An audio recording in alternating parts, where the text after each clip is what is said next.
There was once an empire that called itself the ruler of the 4 quarters of the world. Its king claimed dominion over lands from one sea to another, and for a time that claim wasn't just royal boasting, it was more or less true. Cities that had spent centuries fighting each other for control of a few irrigation canals suddenly found themselves answering to a single ruler, a single administration, a single language of power stamped onto clay tablets from the Persian Gulf to the mountains of what's now Turkey. This was Akkad, and depending on how you count these things, many historians consider it the first empire the world had ever seen. Not the first kingdom, not the first city, but the first time so much territory and so many different peoples were pulled together under one centre of authority. And then, within about 180 years, it was gone. Not gone in the sense that everyone died or the cities burned to nothing. Gone in the sense that the empire simply stopped being an empire. The territories peeled away. The distant provinces stopped sending grain and stopped sending soldiers. The capital city, a place called Agade, whose name was known across the ancient Near East, whose kings were remembered for generations afterward in poems and king lists. That city was never found. Not by archaeologists digging in Iraq for the last century and a half. Not by anyone. We know Akkad existed. We know it fell. We simply don't know where its heart used to beat. That's the mystery sitting at the centre of tonight's story. Not a mystery in the dramatic sense. No ancient curse. No single villain, no lightning bolt from an angry god, though we will actually get to a poem that blames an angry god a little later. This is a quieter kind of mystery, the kind where a civilization spreads itself across a map, dominates a region for generations, produces its own literature, its own art, its own religious innovations, and then contracts back down to almost nothing. And nobody left behind a document explaining exactly why.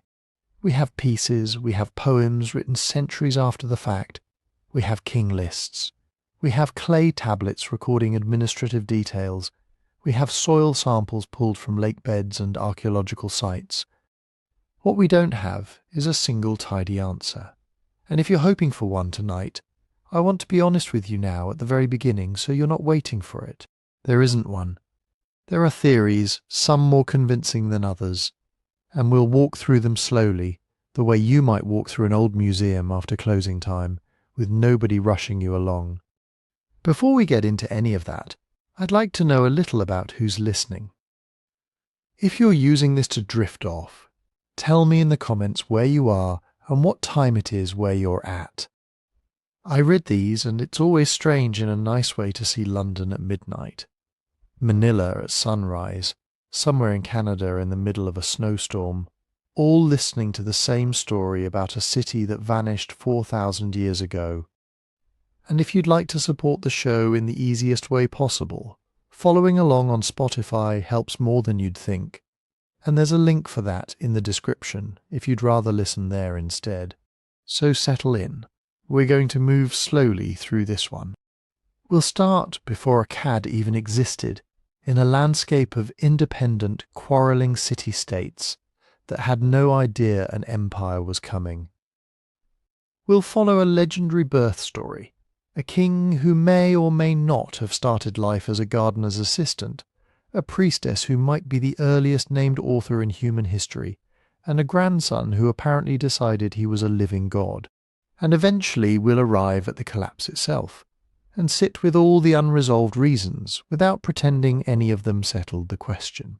To understand what Akkad actually was, and why its disappearance still puzzles people who spend their careers reading 4,000-year-old clay, you have to go back further to a time before Akkad existed at all, before anyone had thought to try ruling the whole region as one thing rather than many. This is a good moment to pause on something practical, something I'll only say once, so you don't need to hold on to every date that follows as if it were carved in stone. Almost every date you'll hear tonight, every year attached to a king or a battle or a collapse, comes from what scholars call the middle chronology. It's a reconstruction built from king lists, astronomical records, and a great deal of careful cross-referencing between different ancient sources that don't always agree with each other. It's the most commonly used framework, the one you'll find in most textbooks, but it isn't the only one. Some specialists prefer a slightly different set of calculations, a low chronology, which would place the era we're discussing tonight closer to about 2324 to 2181 BC, rather than the more traditional range you might see elsewhere. The difference sounds small, maybe a century or so, but in a field where the evidence is this fragmentary, a century matters. So when I say a king ruled around 2334 BC, or an empire fell around 2154 BC, understand that these are our best current guesses, agreed upon by many but not by all, and subject to revision if new evidence turns up. I'll keep using approximate language from here forward, around this year, about that many decades, because that's genuinely the most honest way to talk about this period. Nobody alive today has a perfectly fixed calendar for Bronze Age Mesopotamia, and anyone who tells you otherwise is being more confident than the evidence allows. With that settled, let's go back to the world before Sargon, before Akkad, before anyone imagined that a single ruler might someday claim to control the land between two rivers and everything beyond it. Picture southern Mesopotamia sometime in the middle of the 3rd millennium BC. This is the region we now call Sumer, a flat, hot landscape cut through by the Tigris and Euphrates, laced with irrigation canals that made agriculture possible in a place that would otherwise be desert. And scattered across this landscape were cities, not villages, not scattered farmsteads, but genuine cities, walled, densely populated, with temples at their centres rising up in stepped platforms that would eventually become the ziggurats history remembers. Kish, Uruk, Lagash, Nippur, Umma, each one governed itself. Each one had its own ruling dynasty, its own patron god, its own temple estate that functioned as something between a religious institution and an economic engine, controlling land, labour, and grain stores across the surrounding countryside. These cities were not strangers to each other, far from it. They shared a language, or at least a family of related languages, Sumerian being dominant in the south, with Akkadian, a Semitic language, spoken increasingly alongside it, especially further north. They shared a writing system, cuneiform, wedge-shaped marks, pressed into wet clay with a reed stylus, a technology that had already been in use for centuries by this point, first for tracking grain and livestock, later for recording law, poetry, and prayer. They shared gods too, a whole pantheon of deities who appear again and again across different cities under slightly different names and emphases. Inanna, goddess of love and war, was central to Uruk. Enlil, the god of wind and authority, was central to Nippur, which functioned almost as a shared religious capital, even though it held little political power of its own. A ruler from Kish and a ruler from Lagash might pray to overlapping gods, use the same writing system to record their harvests, and still spend a good portion of their reign trying to kill each other's soldiers over a disputed canal or a contested field. Because that's the other defining feature of this period. These cities fought constantly. The written record from this era, what little of it survives, is full of border disputes, boundary stones marking disputed territory, inscriptions boasting about victories over rival cities, occasional peace treaties that rarely lasted more than a generation. One of the better documented conflicts involves Lagash and Umma, two neighbouring cities that fought over a strip of agricultural land. For what appears to have been well over a century, generation after generation of rulers picking up a grudge their grandfathers had started. There's a famous inscribed monument from this conflict, sometimes called the Stela of the Vultures, showing rows of soldiers marching in tight formation, spears raised over a field littered with the bodies of the defeated. It's one of the earliest known depictions of organised warfare anywhere in the world, and it comes not from some grand imperial campaign, but from a squabble between two cities that were, by most measures, cultural siblings. This was the pattern for centuries.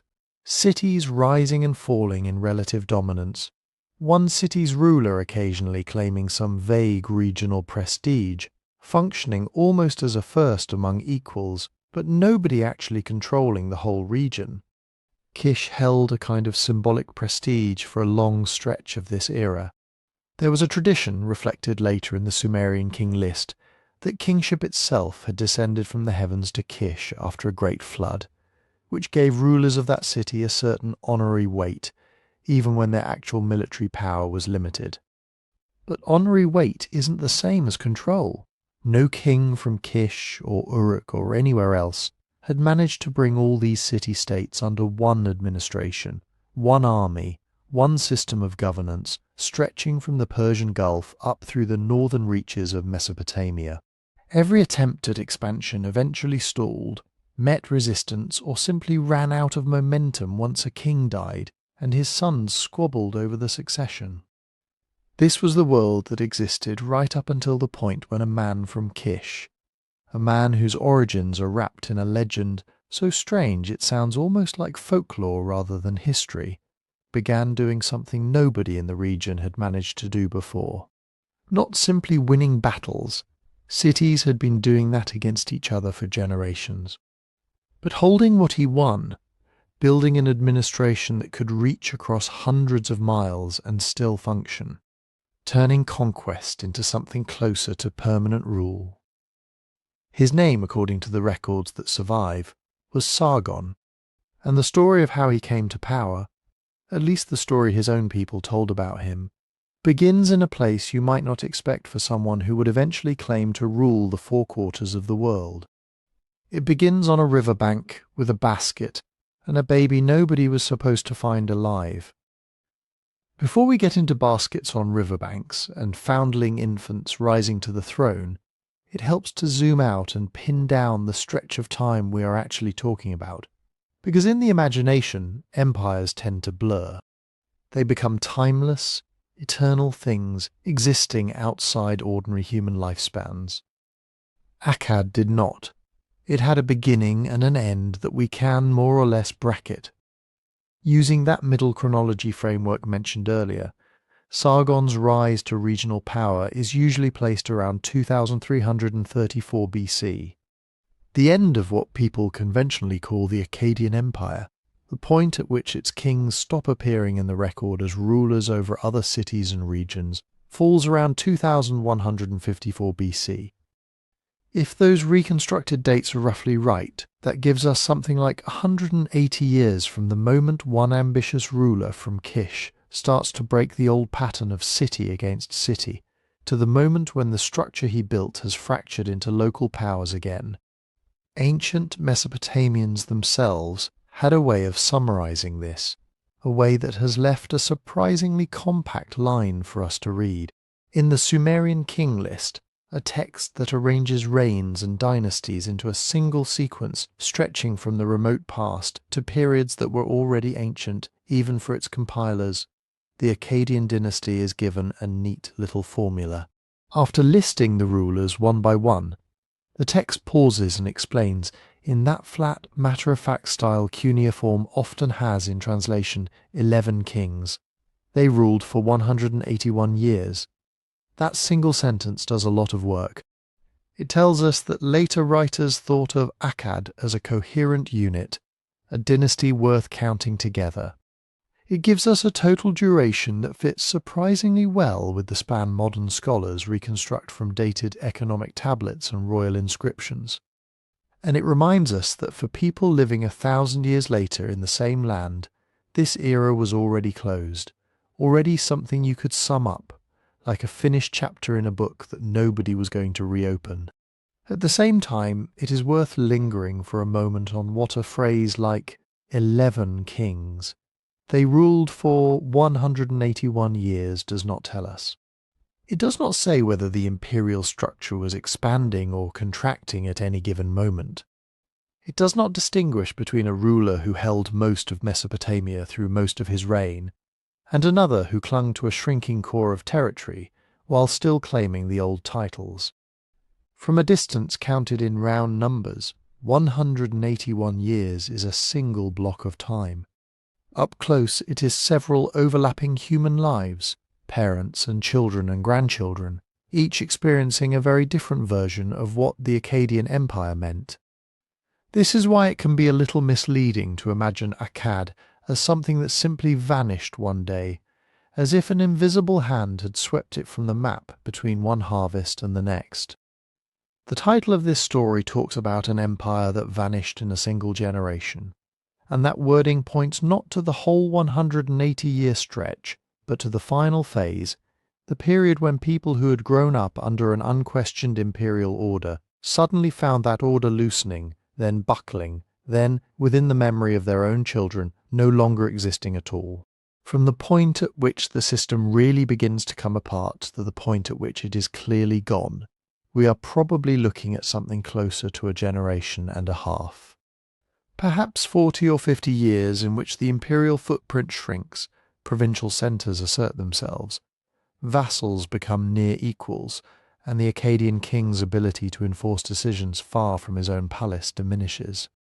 Long enough for a young officer to become an old man watching the borders contract, but short enough that his grandchildren could reasonably say they had heard people speak of a time when one line of kings seemed to rule everything from the northern plains to the southern marshes, and that such a time was now firmly in the past. The king list is one of the ways we can see this process in outline, but it is important not to treat it as a modern statistical report. It is a literary document as much as a historical one. Its compilers were not neutral archivists collecting reign lengths for their own sake. They were shaping a story about kingship. They arranged cities in sequence with a recurring refrain that kingship was taken to this place, and then that place, as if political power itself were a divine gift moving deliberately from hand to hand. They exaggerate reign lengths for some early rulers into fantastical spans of thousands of years, the way legends do when they want to place someone close to the gods. They smooth over overlapping dynasties and regional rivalries to present a single clean line. Within that stylized framework, the Akkadian section stands out precisely because it looks relatively modest and realistic. 11 kings and 181 years sits in between mythical longevities and the more prosaic dynasties closer to the compiler's own time. It has the feel of a remembered era, not a fabricated one. Yet even here we should be cautious. The number of rulers may be rounded, minor or short-lived claimants may be omitted, and reign lengths may have been adjusted to make the arithmetic come out neatly. The king list gives us a skeleton, but other sources are needed to give that skeleton flesh. Clay tablets from temples and private households, boundary stones recording land grants, year names that mention particular campaigns or building projects, all these fragments can be dated and cross-referenced, and when they are, they tend to circle back toward the same rough time span the king list suggests. There is comfort in that convergence, but it does not turn the text into a neutral chronicle. It remains a crafted narrative, a statement about how kingship should be imagined, not merely a ledger of who sat on which throne. Thinking about Akkad in terms of 180 years can make it feel small, almost fragile. Many people today live longer than half that span.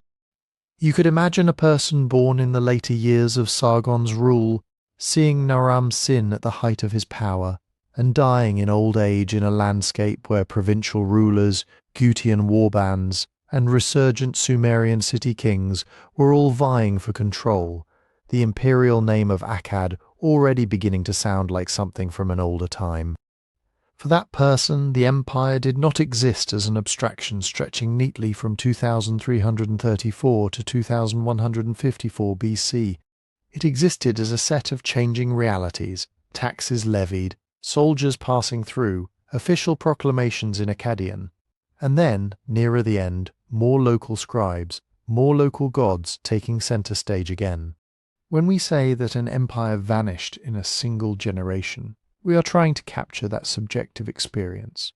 Not the tidy sum of 11 kings, they ruled for 181 years, but the feeling of living through the moment when a seemingly permanent order unravels quickly enough that elders can still point to the old way of things and younger people can scarcely believe it was ever so. The mathematics of the king list and the reconstructed chronologies give us the frame. The human timescale sits inside it, reminding us that even the first great empire of Mesopotamian memory was, in the end, just a long human lifetime and a little more. With that frame in place, with the rise and fall compressed into something you can almost imagine spanning 3 generations sitting around the same hearth, we can turn back to the beginning of that sequence, to the birth legend of the man whose name defines the whole era, and to the quiet claim that his life marked the start of those 181 remembered years. The story that later Mesopotamians told about Sargon's beginnings does not start with palaces or armies or the measured tone of the king list. It begins with a baby in a basket of reeds, set adrift on a river by a mother who could not keep him, and with a gardener who found him and raised him as his own. It is a quiet story, almost domestic, and in some ways it sits oddly beside the image of a conqueror whose name would come to stand for imperial rule itself. In its most familiar form, the legend runs like this. Sargon speaks in the first person, as if dictating his own life. He says that his mother was a high priestess, bound by ritual obligations that did not easily allow for pregnancy or acknowledged children. She conceived him in secret. She hid the pregnancy. When the child was born, she could not present him openly. So she placed him in a small basket woven from reeds, sealed it with pitch to keep out the water, and set it upon the river. The current carried the basket downstream until it reached the gardens of the city of Kish, where it became caught among the reeds. There, according to the story, the gardener of the king of Kish discovered the basket. His name in the text is Aki, described as the drawer of water, the one who pulled irrigation channels and lifted water from the river. He opened the basket, found the infant, and raised him as his son.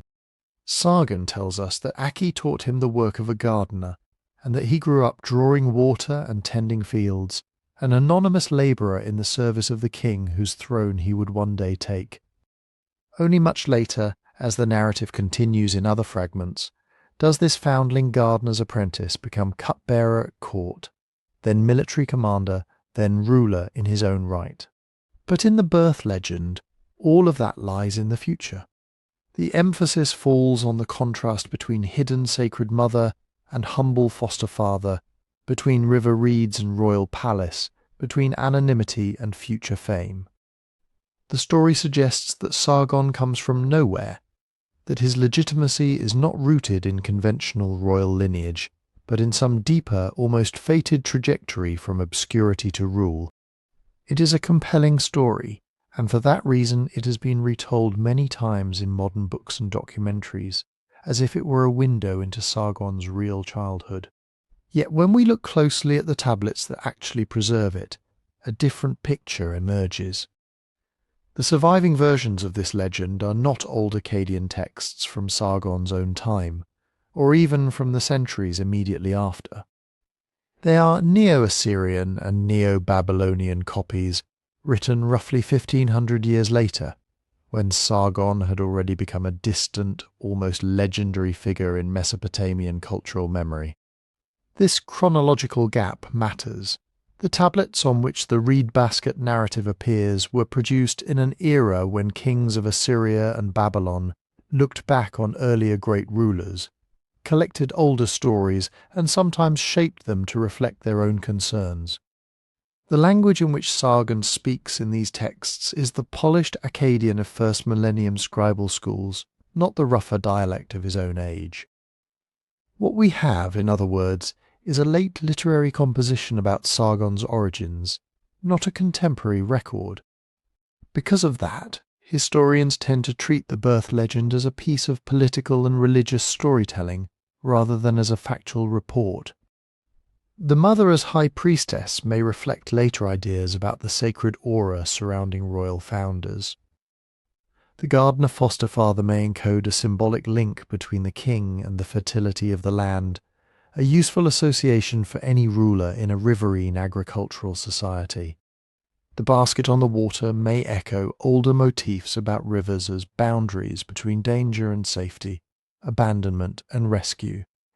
The shape of the tale also feels familiar when placed beside other ancient founder stories, though we should be cautious about drawing straight lines of influence. In the Hebrew Bible, centuries later, the infant Moses is placed in a basket of reeds and set among the bulrushes of the Nile, only to be found and raised in circumstances very different from his birth. In Greek tradition, heroes like Perseus and Romulus are exposed as infants and survive through a combination of chance and divine favour. In each case, the future leader begins life in danger, rescued by humble or unexpected hands, and rises to greatness as if destiny itself had intervened. It is tempting to say that the Sargon legend must have inspired these later narratives, or that all such stories descend from a single prototype. The chronological ordering certainly makes it possible that the motif of the river-born child in a reed container moved outward from Mesopotamia into the wider Near East. At the same time, the basic pattern of an imperiled baby of uncertain parentage who survives against the odds is so broadly useful as a narrative device that it could easily arise multiple times. What matters for our purposes is less whether Sargon's basket is the direct ancestor of other traditions, and more that Mesopotamian scribes in the first millennium BC understood their great imperial founder through this kind of story. When they imagined Sargon, they did not picture a man whose family tree could be traced neatly back through generations of kings. They pictured someone whose origins were obscure, whose mother could only be named in ritual terms, whose father was, in the legend's own words, unknown. This deliberate vagueness serves a purpose. By severing Sargon from ordinary descent, the story opens space for him to be claimed by the gods, by fate, or by sheer personal merit. A gardener can raise him, but his ultimate trajectory lies beyond the gardener's control. Modern scholars, looking for the historical person behind the legend, have tried to read past these late embellishments. Some have suggested that the reference to a priestess mother might preserve a dim memory of real temple politics in Kish. Others see the figure of Aki as a symbolic stand-in for the city's agricultural base, making Sargon the child of the land in a metaphorical sense. None of these interpretations can be proved. The simple fact is that we do not know the circumstances of Sargon's birth or youth. The administrative tablets from his reign talk about grain rations, labour assignments and military campaigns, not about family backgrounds. What we can say with some confidence is that by the first millennium BC, Sargon's biography had been extensively reshaped to fit the needs of later storytellers. They wanted an origin that explained, in narrative form, how someone apparently without a claim to kingship could come to dominate so many cities. The reed basket, the unknown father, the gardener's household, these are elements of that explanation, not necessarily fragments of historical memory. Sargon's true beginnings lie in the shadows of the third millennium, mostly unrecorded. What we have instead is the way later Mesopotamians chose to remember him, as the child of secrecy and hardship carried by the river from danger into the paths of power. When the legend leaves Sargon, he is still a gardener's helper who has somehow reached the palace at Kish, promoted to the trusted but menial post of cupbearer. In later Mesopotamian thought, that role was not simply a servant carrying drinks. The cupbearer stood close to the king, controlled access to him, and could observe the conversations, alliances, and resentments that moved through the court. Royal inscriptions from long after Sargon's death look back and name him cupbearer of Ur-Zababa, king of Kish, but they offer no details about how, in human terms, a foundling in the gardens made that ascent. The administrative archives of Kish that might have mentioned him, if they ever existed, have not survived. We are left with a title and a sense of proximity, Sargon standing just behind the throne of another man. In that position, according to later sources, Sargon witnessed or took part in a series of conflicts that would transform the map of southern Mesopotamia. The cities of the alluvial plain, which later writers called Sumer, had been independent for centuries, each with its own ruler, its own temple establishment, its own local gods at the centre of political life. From time to time, one king would claim to have subdued the others, and the Sumerian king list preserves long rhythmic sequences in which kingship is said to have moved from one city to another. But these were usually loose hegemonies, not lasting administrative unions. When we read about Sargon's rise, we are moving into a period when these fragile balances were tested in new ways. The main figure standing between Sargon and wider rule, if we take the old Akkadian royal inscriptions at face value, was a man named Lugal-Zaggisi. He appears in his own texts as king of the city of Umma, a long-standing rival of Lagash, and later as king of Uruk.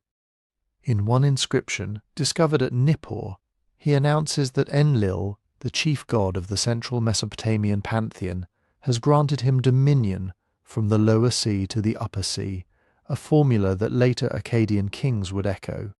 For a brief moment, sometime in the decades before Sargon's conquests, it seems that Lugal-Zaggisi managed to weld together a coalition of Sumerian cities under his leadership. Whether this coalition functioned as a true centralized state or more as a network of subordinate allies is unclear, but the inscriptions agree that he had become the dominant power in the south. Sargon's own commemorative texts, fragmentary and propagandistic as they are, situate his breakthrough in direct opposition to this earlier claimant. In one famous inscription, he boasts that Sargon of Akkad defeated Lugal-Zaggisi, brought him in a collar to the gate of Enlil in Nippur, and placed his foot upon his neck. The detail of the neck and the foot repeats a common Mesopotamian motif of royal victory, so we should be careful not to read it as literal eyewitness reporting. What does seem likely is that, at some point, Sargon overthrew the coalition centered on Uruk and Umma, captured its leader, and turned that act into a foundational memory of his own kingship. The sequence of events that led from cupbearer to conqueror is not fully recoverable. Later tradition hints at tension within Kish, perhaps between Sargon and his master Ur-Zababa, but the surviving old Akkadian inscriptions do not dwell on palace intrigues. They skip ahead to the outcome. They speak in the concise formulaic language of royal victory: cities smitten, walls torn down, kings brought in chains.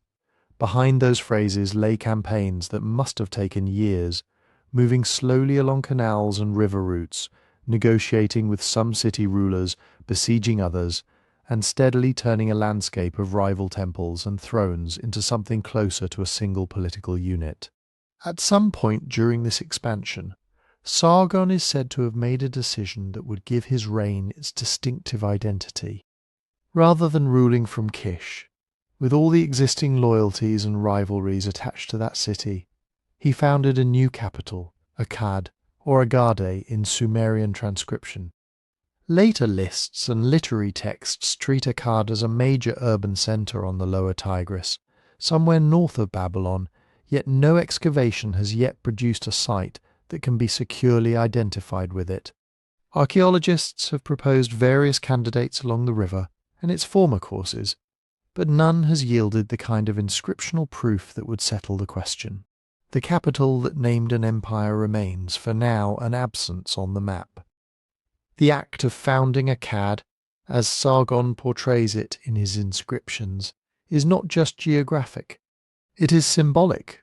By planting his throne in a new city, he could present himself as something more than a local dynast who had risen within the established hierarchy of Kish.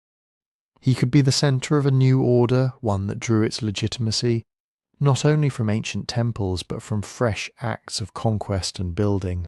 Later Babylonian writers would remember Akkad as a place of great abundance and frightening power, linked in mythic texts to divine wrath and cosmic disturbance.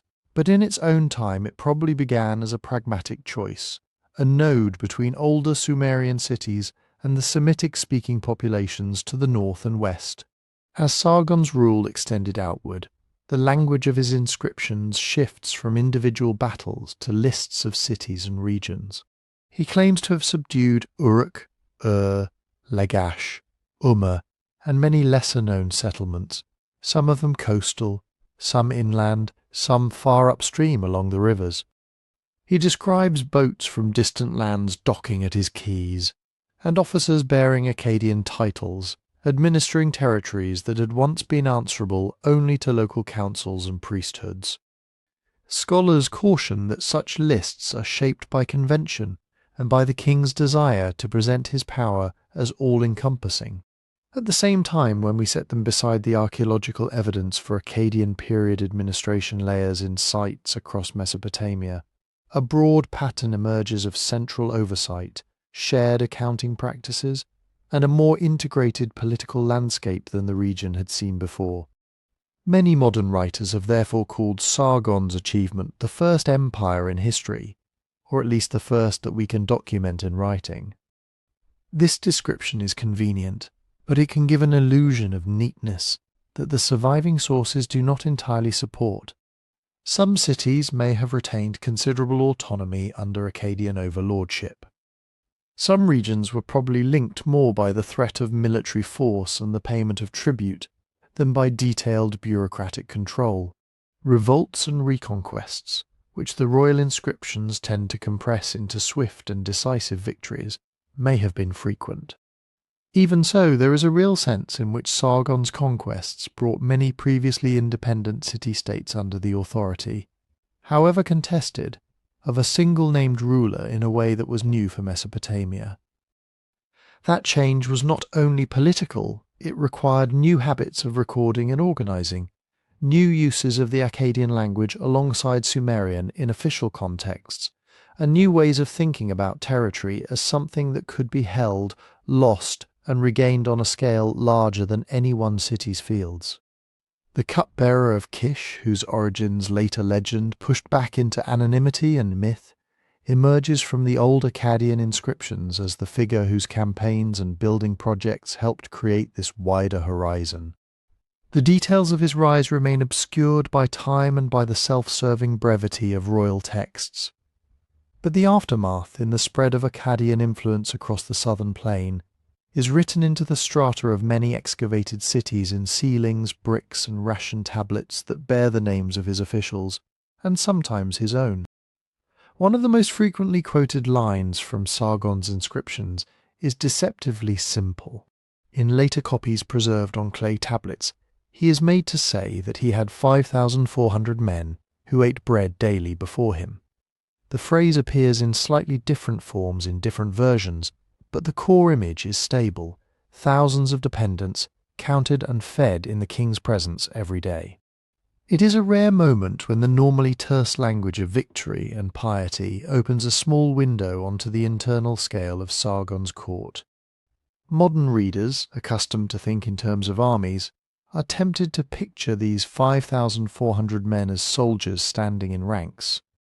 Older popular histories often did just that, describing them as if they were a clearly defined, permanently mobilized military force, something like what later writers would call a standing army. Yet when we look more closely at the Akkadian wording, and at how similar numbers are used in other Near Eastern royal texts, the picture becomes less straightforward, and historians become more cautious.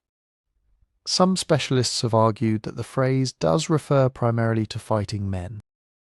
The king boasts of conquests, of cities subdued and lands open to his rule, and then immediately invokes this impressive figure of 5,400 men as a kind of proof that he possessed the manpower to sustain such campaigns.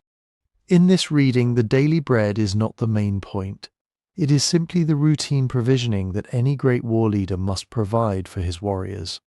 The number would then suggest that Sargon maintained, in or near his capital, a large corps of men who could be sent out repeatedly, not just raised for a single seasonal campaign and then dismissed back to their fields. Other scholars, however, note that the wording does not call these men soldiers. It emphasizes that they ate bread, and that they did so before the king, which, in Mesopotamian administrative language, often signals inclusion in a royal household. On this view, the 5,400 might include guards, scribes, artisans, temple personnel attached to the palace, foreign hostages, dependents, and a wide range of staff whose rations were issued through the king's own accounts. The inscription in this interpretation is not defining a military unit. It is advertising the sheer weight of the king's personal establishment and the resources required to sustain it. The disagreement is not likely to be resolved definitively because the inscription itself does not give us a list of roles or a breakdown of occupations. We have plenty of administrative tablets from later Mesopotamian palaces in which workers accounted for purposes of barley and oil rations, and these texts show that royal households could indeed encompass thousands of men and women in various capacities, many of them not combatants in any narrow sense. We also know that kings expected the men they supported to be available for military service when needed, and that distinctions between courtier, servant, and soldier were not always as sharp as later categories might suggest. A person who ate palace rations could be called out on campaign, as circumstances required. For this reason, most cautious discussions avoid calling Sargon's 5,400 a standing army in the later, technical sense of the term. The idea that these were the first troops in history kept permanently under arms and pay by a central state is attractive as a milestone, but it goes well beyond what the actual words can safely bear. What we can say is that the inscription presents Sargon as a ruler at the head of a large, constantly maintained body of dependents, many of whom were surely armed when needed, and that this scale of organized manpower was one of the ways he chose to represent his power. Whatever the precise composition of the group, the number itself tells us something important about the degree of centralization that Sargon wanted to claim. To feed 5,400 men daily, even if the phrase rounds upward or uses a conventional figure, implies a continuous flow of grain, oil, and other staples into the royal storehouses. That, in turn, implies systems for collecting surplus from subject cities and countryside, transporting it, recording it, and redistributing it through ration lists. When we read of these thousands of men eating bread before the king, we are also reading indirectly about fields somewhere along the Euphrates and Tigris being measured, taxed, and harvested under officials who answered to Akkad. Yet we should remember that royal numbers in Mesopotamian inscriptions are never just neutral reports. They are also instruments of boasting. Kings like Sargon stretched figures for enemy dead, for captured cities, for offerings to the gods, and for the size of their households in order to present themselves as larger than life. The 5,400 may be an exact tally taken from palace records at some point in his reign, or it may be an idealized, rounded figure chosen because it conveyed impressiveness without worrying about accountancy. Either way, its function in the inscription is rhetorical as much as administrative. It invites the listener to imagine a constant crowd in the palace precinct, a human sea fed by the king's generosity and sustained by his conquests. If we set this claim beside the archaeological evidence for Akkadian presence across many cities, the image gains further depth. Seal impressions and ration tablets from the Akkadian period show officials operating with standardized measures and terms, suggesting that Sargon and his successors did not merely collect tribute in a vague way, but supervised detailed flows of labor and goods. The boast about 5,400 men who ate bread before the king fits naturally into that broader picture of centralized authority drawing resources from a wide territory into a single royal center. Even if some elements of the figure are conventional, it points toward a real and significant concentration of people and provisions around Sargon's court, At the same time, the inscription reminds us how far our view remains shaped by royal self-presentation.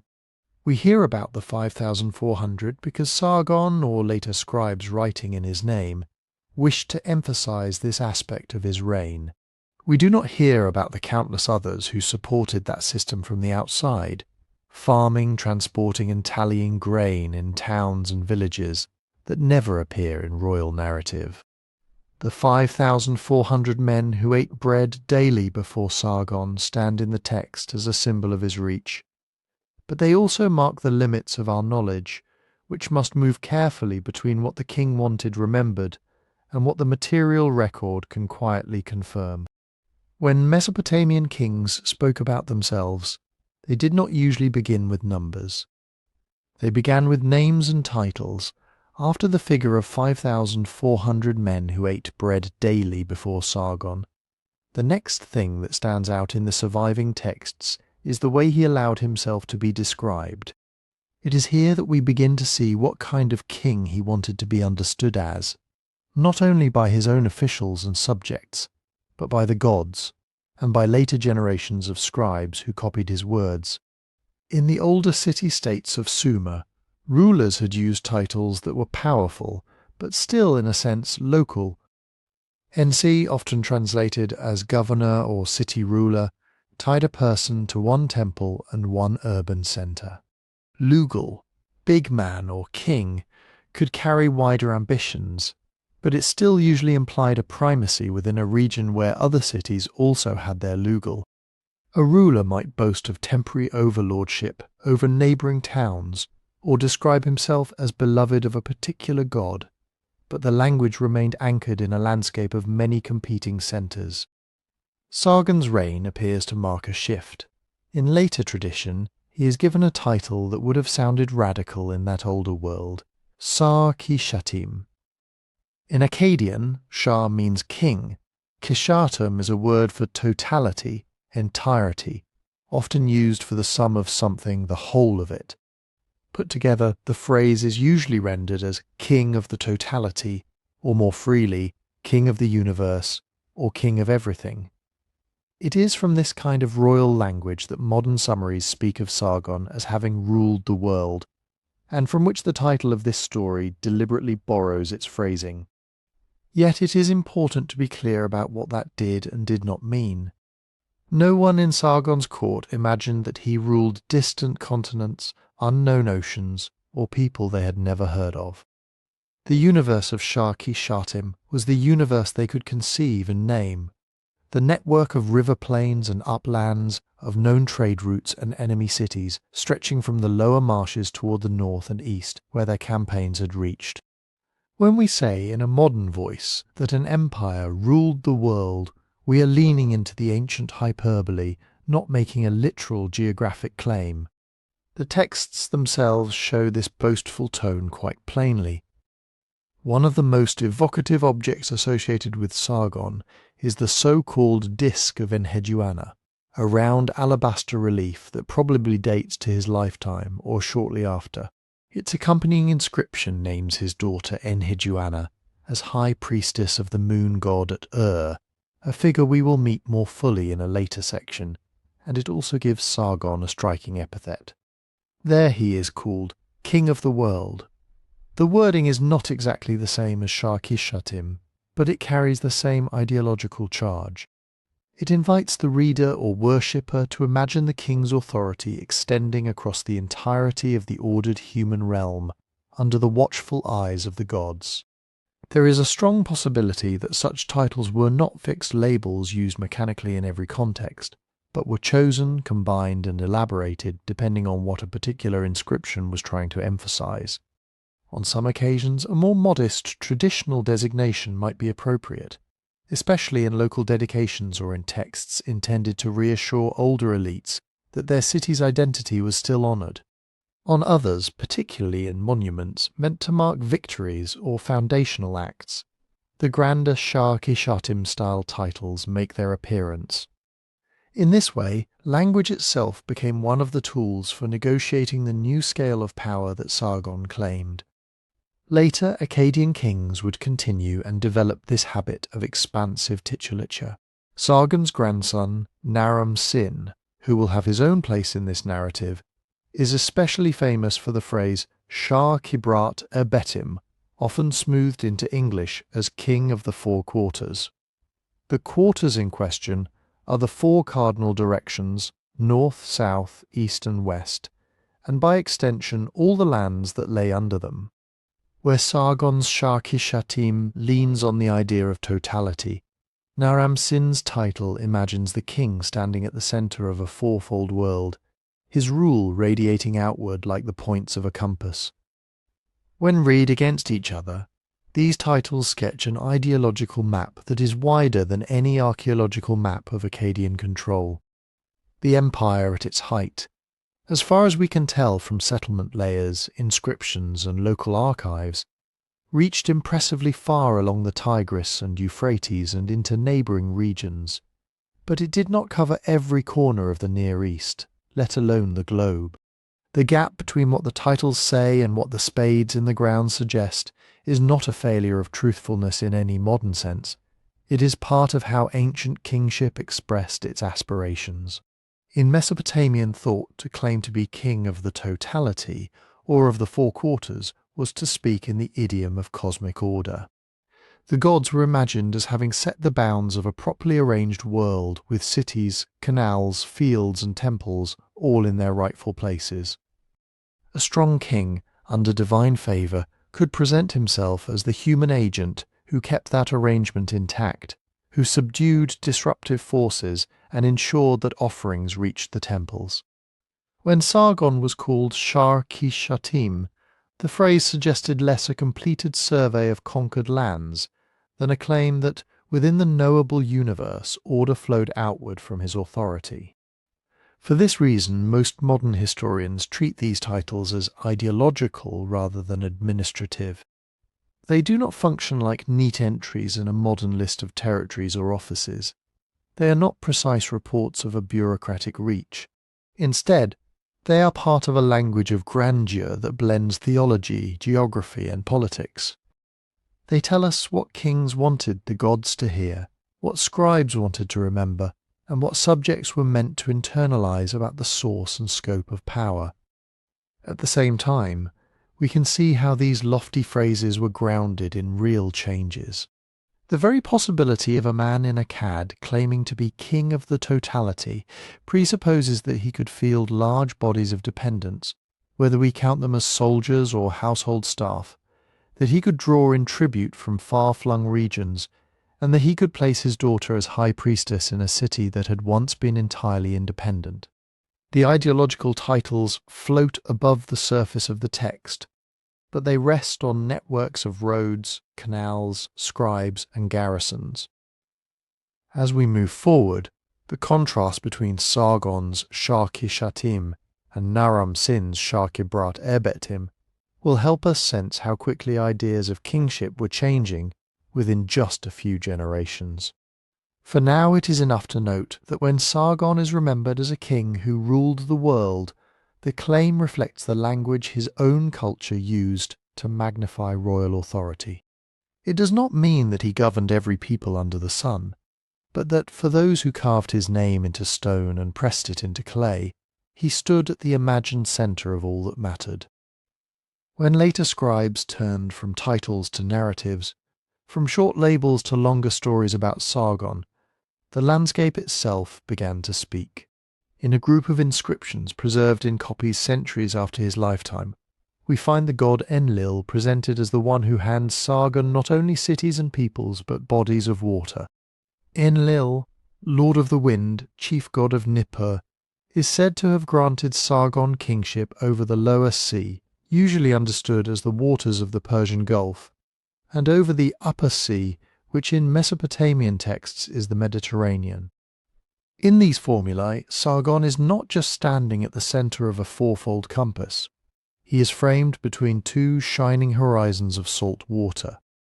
The language is solemn and repetitive. Enlil, we are told, gave Sargon no rival. Enlil broadened his stride. Enlil entrusted to him from sunrise to sunset, from the lower sea to the upper sea. In the idiom of the scribes, these are not dry coordinates on a tablet. They are rhythmical invocations of a world measured out along the main rivers, and then bounded at its far edges by the foaming seas where land seems to end. The very act of naming those waters anchors Sargon's kingship in a geography that feels complete and ordered. It is one thing to copy such phrases on a tablet, however, and another to translate them into the blunt terms of modern territorial control. The lower sea, at least, belongs firmly within the plausible orbit of Akkadian power. The heartland of Sargon's dynasty lay along the Tigris and Euphrates, and their lower courses open naturally into the marshlands and coastal zones that feed into the Gulf. Evidence from administrative texts and local dedications suggests that Akkadian authority, whether direct or exercised through loyal city rulers, did reach downriver to cities like Ur and perhaps beyond, into communities that traded in bitumen, timber, and precious stones arriving by boat from more distant shores. To say that Sargon's kingship touched the waters of the Gulf is not wildly out of step with what we can reconstruct from other sources. The Upper Sea is more elusive. Mesopotamian texts knew of lands and cities to the west, in what we would call Syria and the Levant, and they were aware that beyond them lay another great sea.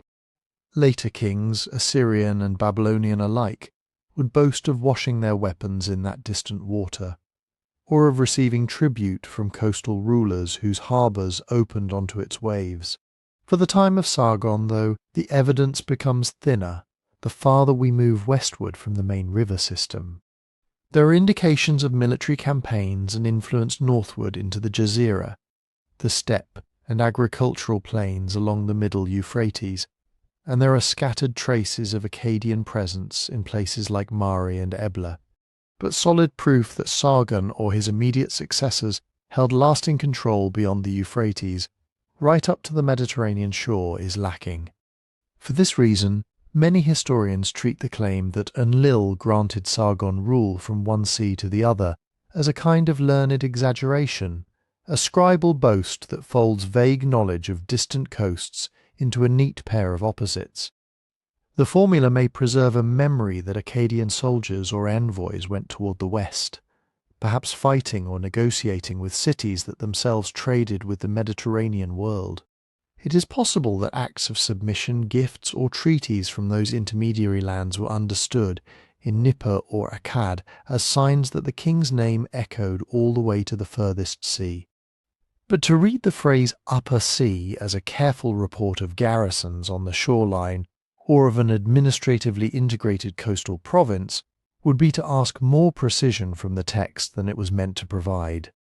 Instead, it is more restful to imagine these sea-to-sea statements as part of the same ideological landscape we saw in the titles. Where Shar-kali-sharri spoke of totality in abstract terms, the pairing of lower and upper sea ties that totality to a simple, memorable image, a land stretched taut between two watery edges. The choice of those markers reflects the way Mesopotamian geography was experienced. The rivers gave life, and they also gave direction. People, goods, and information tended to follow their courses. The Gulf was the known outlet to the wider south and east, a place of pearl divers and distant islands. The Mediterranean, though less intimately known, marked the outer west. To say that a king ruled from one to the other was to say that there was no meaningful gap in his oversight along the living spine of the world that the scribes cared about. Behind the boastful phrasing, there does seem to have been a broad, if uneven, reach of Akkadian power. Archaeology and local texts point to Akkadian officials and soldiers operating across much of southern Mesopotamia, in the old Sumerian cities, northward along the Tigris toward Ashur and the foothills, and eastward into the Zagros region, where highland communities guarded routes for timber and metal. There are treaty-like inscriptions suggesting dealings with rulers on the fringes, offering daughters in marriage, sending messengers, or acknowledging Sargon's preeminence in ritual language. Some areas may have been governed directly, with Akkadian governors and garrisons. Others seem to have remained under local dynasties that accepted a subordinate status. Tribute, hostages, and the installation of Akkadian-friendly cult personnel all formed part of this loose web. In such a context, the everyday reality of control would have varied sharply from place to place. A scribe in a central temple might carefully list deliveries of grain from named districts, or record rations issued to troops posted in a frontier town, without ever needing to say whether the king's reach stopped in a particular wadi or continued over the next ridge. A year name might remember a campaign against a named city or people, but tell us nothing about how long the victory's effects lasted. The inscription that invokes Enlil's gift of the two seas floats above this patchwork with serene assurance, smoothing out all those local differences into a single unbroken stretch of dominion. This is one of the ways in which geography, in royal texts, becomes less a map and more a language. Seas, mountains, and directions are not only features of the physical world, they are symbols in a cosmic story about order being imposed on chaos through divine favour and human kingship. When a king claims the lower sea and the upper sea, or the four quarters, or all lands from sunrise to sunset, he is not writing a surveyor's report. He is reciting a kind of liturgy that situates his reign within a composed universe, one in which boundaries are clear and his place within them is sanctioned by the gods. Seen in this light, the question of whether Akkadian influence ever quite reached the Mediterranean shore becomes less urgent for understanding why those particular seas were named. For the scribes, it was enough that there was a sea in the far south and a sea in the far west, and that between them lay the network of cities, fields, and shrines that mattered. To move one's campaigns and trade routes toward those limits was to act out, in human time, the pattern that their theology and their royal ideology had already drawn. The inscriptions that praise Sargon for ruling from the lower sea to the upper sea invite us into that imagined completeness, even as the fragmentary evidence on the ground reminds us how uneven and provisional such completeness must have been. At this point in the story, the wide claims of rule from one sea to the other narrow suddenly down to a single person, anchored not on a battlefield or a frontier road, but in a temple courtyard paved with baked brick. Among the names clustered around Sargon in later tradition, one stands out both for her closeness to him and for the peculiar clarity with which she speaks across the millennia. This is Enheduanna, remembered as his daughter and as the high priestess, the En of the moon god Nanna in the city of The title En, in this context, is not simply a pious label. In Sumerian cities, the great temples were economic, political, and ritual centres, and the leading priest or priestess of a major deity stood at the meeting point of those functions. Nanna's temple at known later as the Ekkisnugul, presided over lands, flocks, and workshops, oversaw regular offerings, and served as the axis around which the city's festivals turned. To install a royal daughter as its head was, therefore, to place a living link between the conquering dynasty and one of the most venerable cults in southern Mesopotamia. We do not possess a contemporary narrative that tells us in plain prose that Sargon sent Enheduanna south as part of a deliberate political program.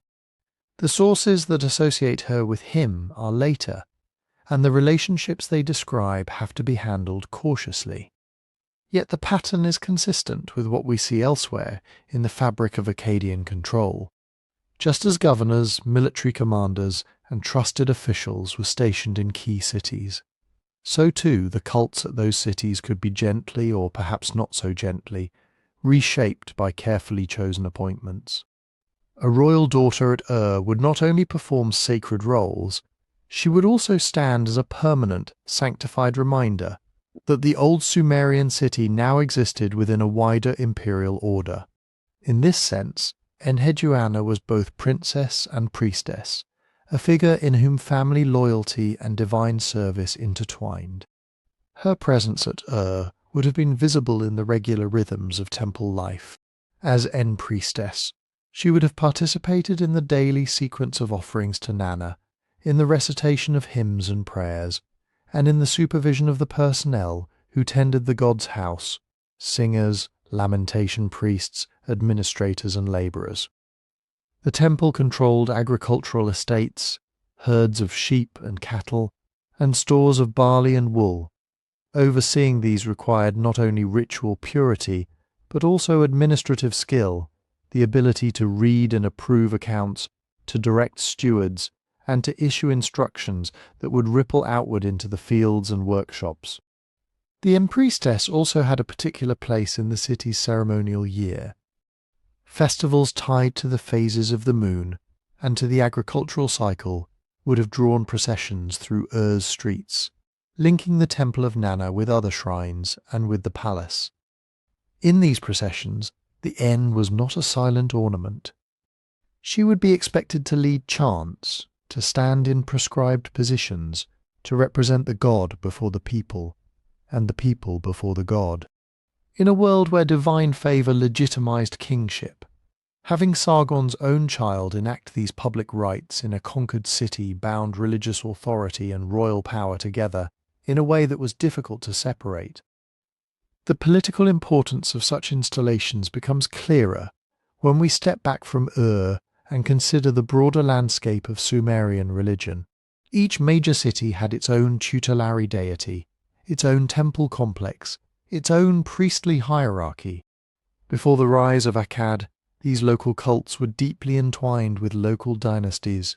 Ruling families and leading temples grew up together, supported one another, and sometimes contested each other's influence. When Sargon's armies brought those dynasties to heel, the old arrangements could not simply be left untouched. Replacing or supplementing local elites in the temples with figures loyal to the new regime was one way to prevent old coalitions from reforming. For the inhabitants of Enheduanna would thus have presented a layered image. On the one hand, she was an outsider, a representative of the northern conqueror, speaking a different native language, carrying the prestige and perhaps the arrogance of imperial power.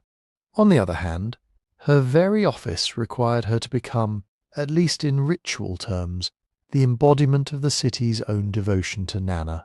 By presiding over offerings, by pronouncing blessings and laments, she inserted herself into the intimate relationship between God and city, and in doing so, she made the Akkadian dynasty part of that relationship as well. Over time, this kind of religious integration could soften the boundaries between us and them.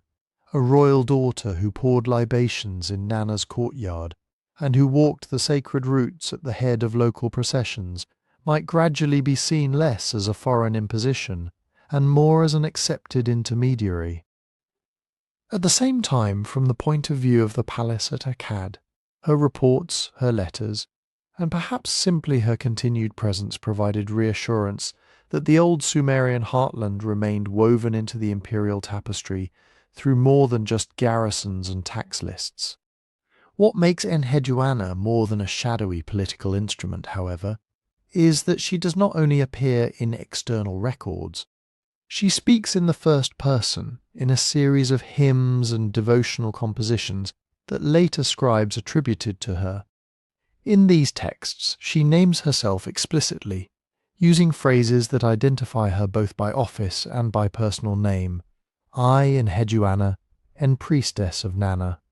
This kind of self-identification is unusual in the surviving literature from early Mesopotamia, where texts typically circulate anonymously or are ascribed to divine inspiration rather than human authorship. The boldness of this gesture has attracted considerable attention. When Enheduanna names herself within a hymn, she not only situates the poem in a particular cultic setting, she also steps forward as an individual with a biography, emotions and conflicts.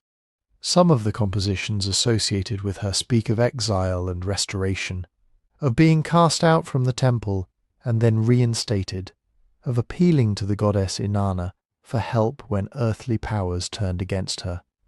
Whether these refer to specific historical events in her life is debated, but even as literary tropes they reveal a striking sense that a human voice can be at the centre of a sacred narrative.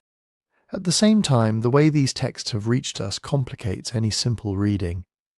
The tablets that preserve them come from copies made centuries after the time when Sargon is usually placed, in the scribal schools of the Old Babylonian period and later. They reflect not only what an original author may have composed, but also what generations of students chose to memorize, copy, and adapt. The fact that Enheduanna names herself does not by itself prove that she personally wrote every line, or that the compositions have come down to us untouched. Nevertheless, the combination of her historical role as priestess at and the internal evidence of the hymns has led many modern readers to see in her a figure of exceptional literary and religious significance. She seems to stand, at least in later memory, at the junction of empire and temple, of royal policy and personal devotion, of anonymous cultic performance and named reflective composition. Her words, as we have them, move between lofty praise of gods and intimate expressions of fear, anger and hope, and in doing so, they invite us to think differently about how individual experiences could be inscribed within the formal framework of Mesopotamian religion. Before considering whether it is accurate to call Enheduanna the first author in human history, or how far we can go in treating the hymns as her own creations, it is helpful simply to let this composite figure settle in our minds, a royal daughter in a moonlit city, presiding over offerings to Nana, managing estates and scribes, and at the same time associated with poems in which a named woman speaks directly to the gods. It is from this quiet convergence of office and voice that the later debates about her authorship and her place in literary history begin. Enheduanna is often introduced in modern books as the first named author in world literature, the earliest human being whose name we can connect to surviving texts. The claim has a certain poetry to it. In a landscape of anonymous clay tablets, a single voice stepping forward out of the third millennium, saying, "I, Enheduanna." It is an alluring image, and it has done a great deal to shape how she is presented in popular accounts. Yet when scholars work through the actual evidence, the picture becomes more tangled and more tentative, and the simple label first author starts to feel less like a fact and more like an interpretive choice. One of the basic problems is chronological. Enheduanna, as far as we can reconstruct, lived in the time of Sargon and his immediate successors, somewhere around the 23rd century BC on the middle chronology. The tablets that preserve the hymns associated with her are not from that period. Every surviving manuscript is Old Babylonian, roughly 5 centuries later, copied in a very different political and cultural setting. We do not have an original Akkadian period tablet in which a scribe writes down her words as she dictates, nor do we have a continuous line of copies that would let us see the text slowly moving forward through time. Instead, we encounter her voice already embedded in the school curriculum of a later age. This gap has led some specialists to question how far back we can safely project the authorship attribution. The Assyriologist Miguel Civil and, more recently, Eleanor Robson have both argued that the Sumerian of the so-called Enheduanna corpus feels stylistically too late for the period of Sargon. On their reading, the language, the formulae, and the overall literary texture fit more comfortably within Old Babylonian scribal production than within the more archaic Akkadian period texts. From this observation, they suggest that later scribes, working with traditional temple hymns and devotional compositions, may have attached Enheduanna's name to them as a way of lending antiquity and prestige, perhaps because of a remembered association between her and the cults of and Inanna. In that view, when the hymns say, "I, Enheduanna," we may be hearing less a direct self-portrait from the third millennium and more a later literary persona, carefully curated by schoolmen who like to anchor their compositions in venerable figures of the past. Just as later Mesopotamian texts sometimes place their words in the mouths of ancient kings or legendary sages, the name of a famous priestess could have served as a kind of authorizing seal, regardless of who actually shaped the lines that students copied. Other scholars, however, find this skepticism too sweeping. Benjamin Foster, who has translated many of the compositions, and Joanne Babcock, who has worked extensively on them, both defend the traditional attribution as at least broadly genuine. They agree that the texts we possess are old Babylonian copies, and that some degree of updating and smoothing is to be expected over 5 centuries of transmission, but they argue that late language does not automatically erase the possibility of an earlier core. For them, the internal consistency of the Enheduanna corpus, the way certain themes and turns of phrase recur, and the prominence of the first-person voice suggest that we are dealing with a coherent group of compositions that likely originated in the cultic milieu associated with her historical office. From this perspective, old Babylonian scribes are not inventing a priestess author out of whole cloth. They are preserving and adapting a remembered body of hymns connected with a known figure at Ur. The Sumerian we read on the tablets may be slightly modernized, as all living languages are when they are recopied centuries later. But underlying that surface there may still be patterns of thought and devotion that go back to Enheduanna's time. Foster and Babcock therefore see it as reasonable, if cautious, to continue speaking of her as an author, while acknowledging the layers of transmission that stand between her and us.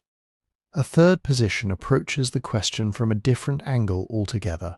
Catherine Helle and Brigitte Leilan have both suggested that the familiar debate, either Enheduanna wrote these texts personally, line by line, or later scribes invented her authorship wholesale, may itself be too narrow.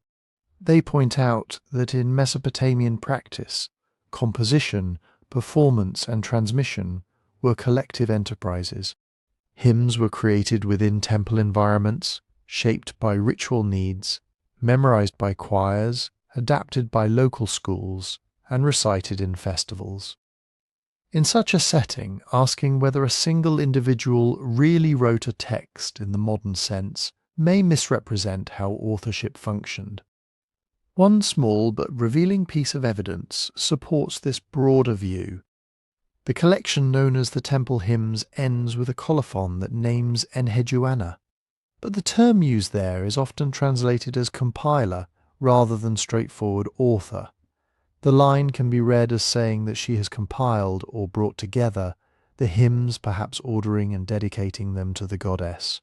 If we take the colophon seriously, Enheduanna's role might be less that of a solitary poet inventing every verse, and more that of a high priestess overseeing the arrangement of an existing repertoire, selecting compositions, perhaps commissioning new ones, and framing them within a particular theological and political horizon. On Helle and Leilan's reading, this does not diminish her importance. It simply shifts it. Instead of asking whether she was literally the first person to sign her name under a poem, we might ask how a royal woman at Ur came to be remembered as the mind that organized, interpreted, and personalized the songs of her temple.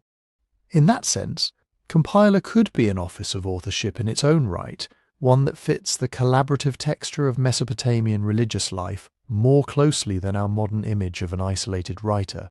All of these perspectives coexist in the current discussion. The linguistic caution of Civil and Robson, the defence of a genuine Enheduanna voice by Foster and Babcock, and the more structural reflections of Helle and Leilan each highlight different aspects of a complex record. Because our tablets are late, and because we lack contemporaneous corroboration, the question cannot be settled with certainty. Enheduanna remains, in the end, a figure balanced between history and reception, a named priestess of Ur, a remembered organizer of temple song, and, for many readers, a powerful symbol of early literary self-expression, even if the precise limits of her authorship can no longer be drawn with a sharp line. Naram-Sin enters the story as part of a family drama that had already been running for several decades by the time he came to the throne.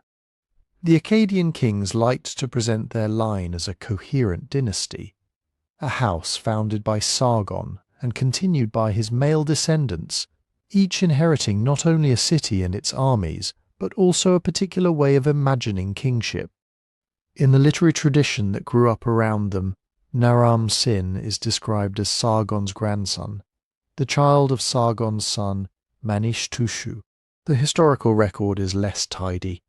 The king lists are damaged, the inscriptions are selective, and the later scribes who copied them were just as concerned with creating an orderly genealogy as they were with preserving awkward details.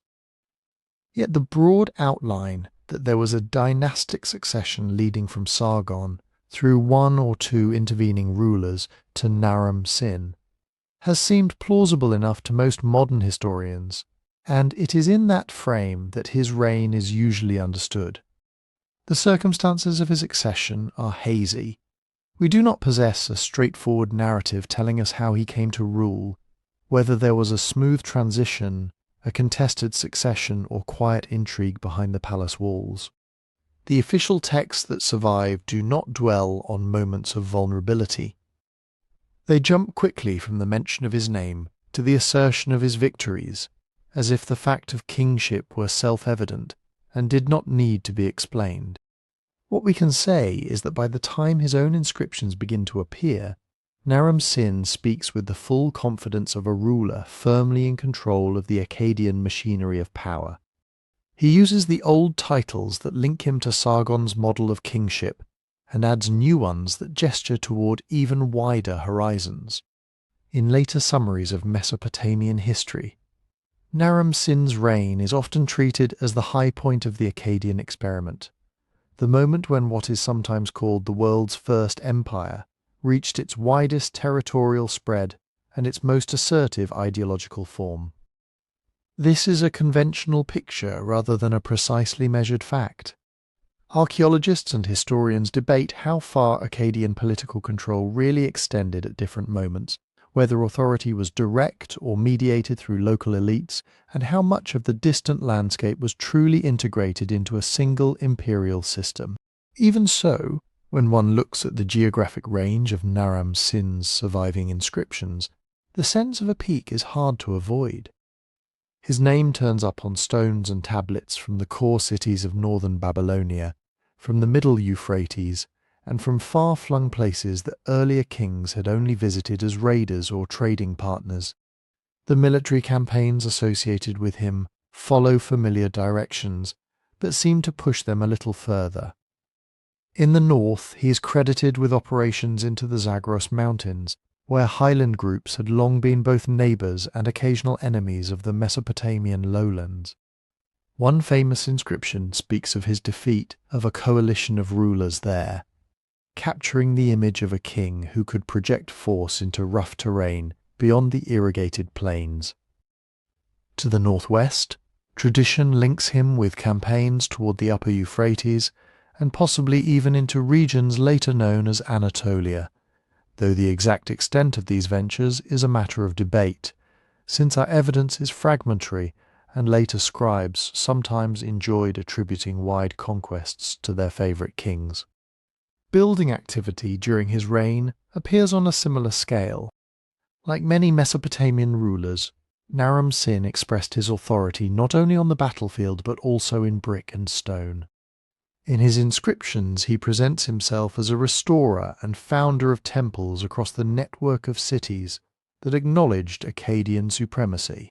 He claims to have rebuilt sanctuaries for the major gods, strengthened city walls, and established or refurbished palaces. In several southern cities, later excavations have uncovered building levels and dedication deposits that may correspond to Akkadian period works, though tying them securely to his specific reign is not always possible. What is clear is that the image of Naram-Sin as a royal builder entered the cultural memory of Mesopotamia and stayed there. Later kings sometimes boasted of finding his foundation deposits when they dug into old temple platforms, reading his name in ancient bricks, and presenting themselves as heirs to his legacy. The sheer quantity of textual and monumental material associated with Naram-Sin also sets him apart. Compared to his predecessors and immediate successors, More inscriptions bear his name, more objects invoke his titles, and more later literary compositions look back to him as a figure of interest. This may partly reflect the accident of survival.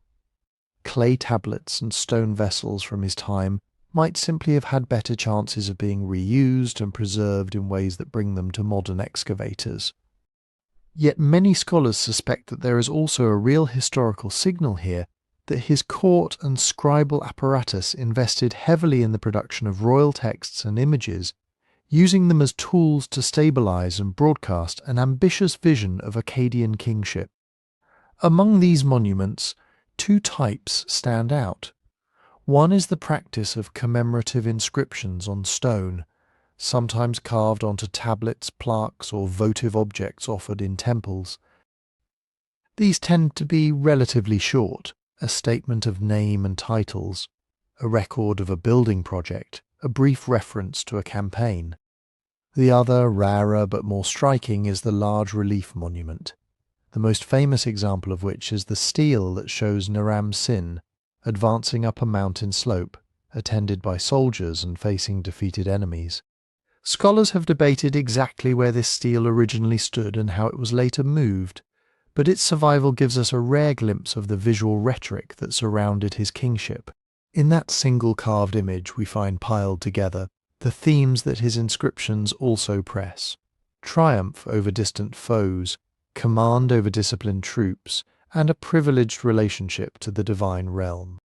The scale and tone of these monuments prepare us for the most unusual aspect of his reign, something that later Mesopotamians remembered with a mixture of fascination and unease.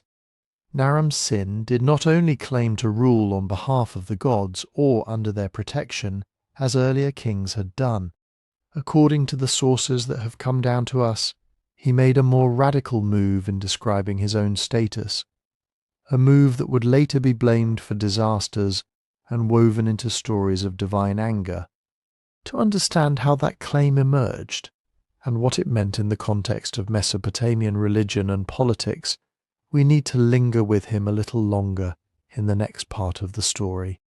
When we turn from the scale of Naram-Sin's buildings and campaigns to the language that his scribes used about him, we encounter something that does not look like a simple extension of earlier habits, but rather like a quiet rupture. In most of the Mesopotamian record before his time, kings present themselves as chosen by the gods, beloved of a particular deity, armed with divine weapons or granted victory as a favour from the heavens.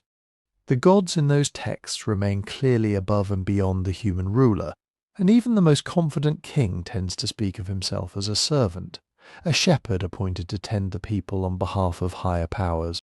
Naram-Sin, at least in some of his surviving inscriptions, allows a different note to be heard. The clearest sign of this shift is not a long rhetorical flourish, but a small wedge-shaped sign that appears before his name. In cuneiform writing, scribes distinguish divine names by placing a determinative sign in front of them, conventionally read as Dingir, meaning God. On certain monuments from Naram-Sin's reign, this sign is written directly before his own name, Dingir Naram-Sin.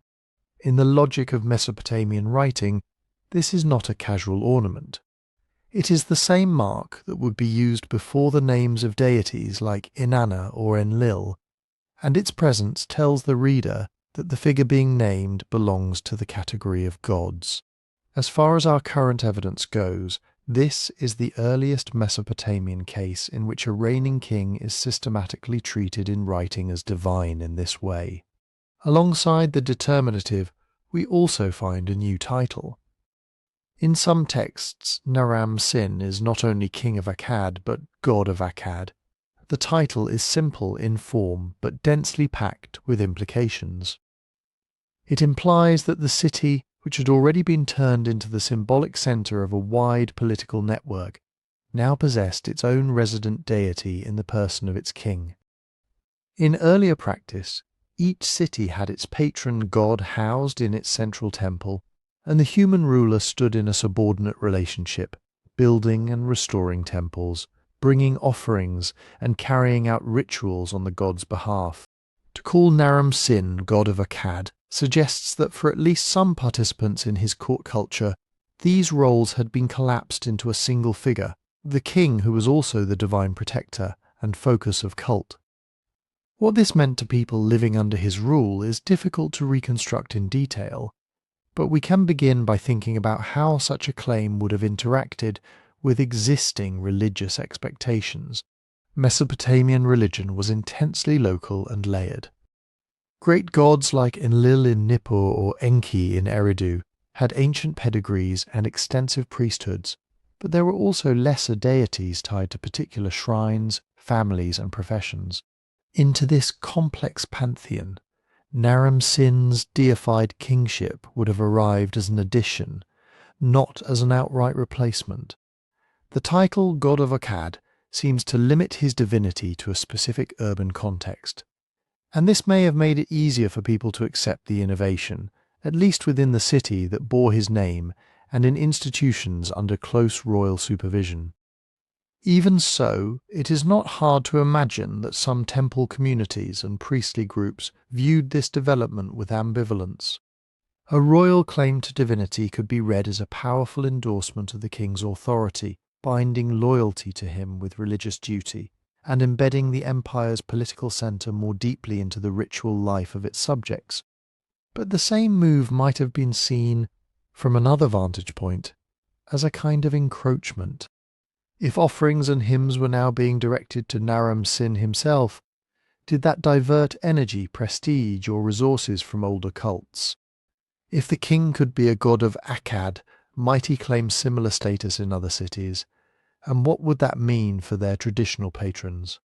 Later Mesopotamian literary tradition hints that not everyone considered such self-elevation harmless.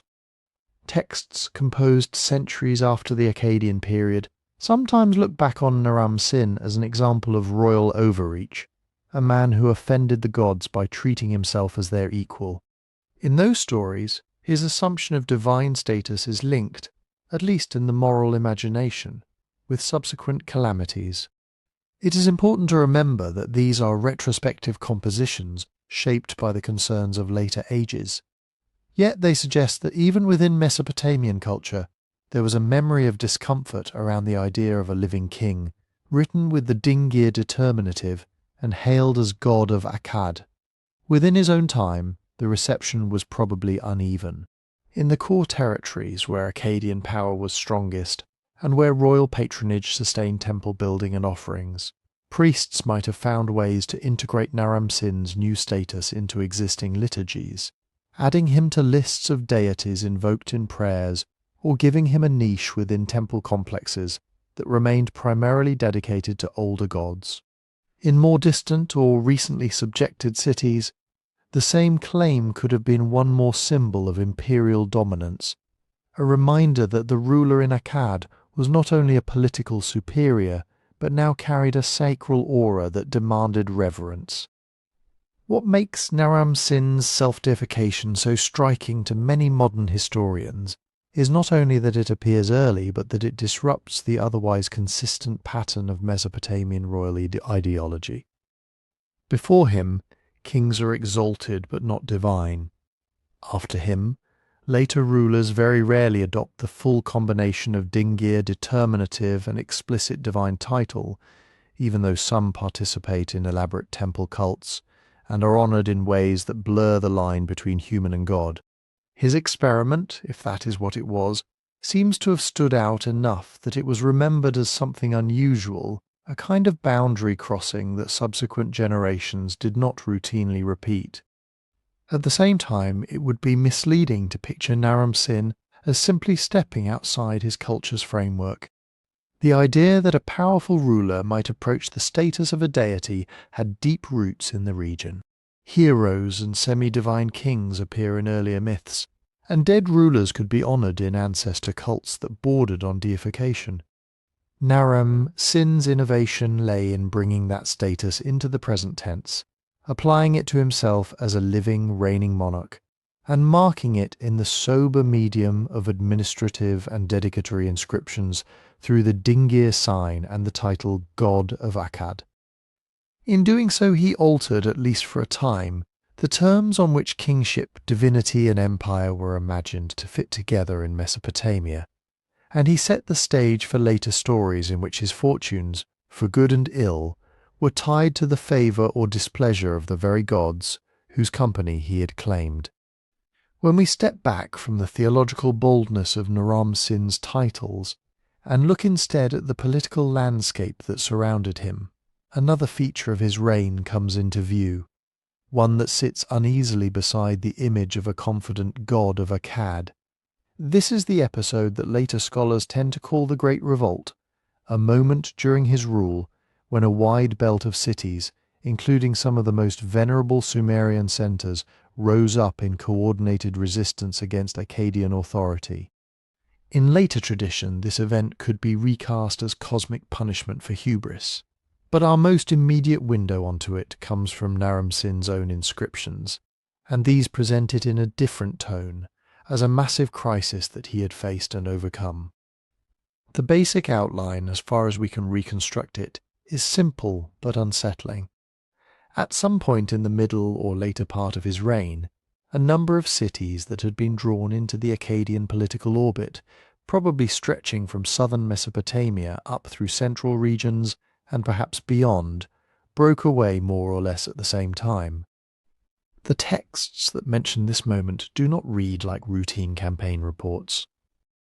They speak instead of all the lands rebelling against Naram-Sin, of multiple rulers conspiring together, of a wave of opposition that cut across the structured network of vassals, governors and garrisons that had underpinned imperial rule.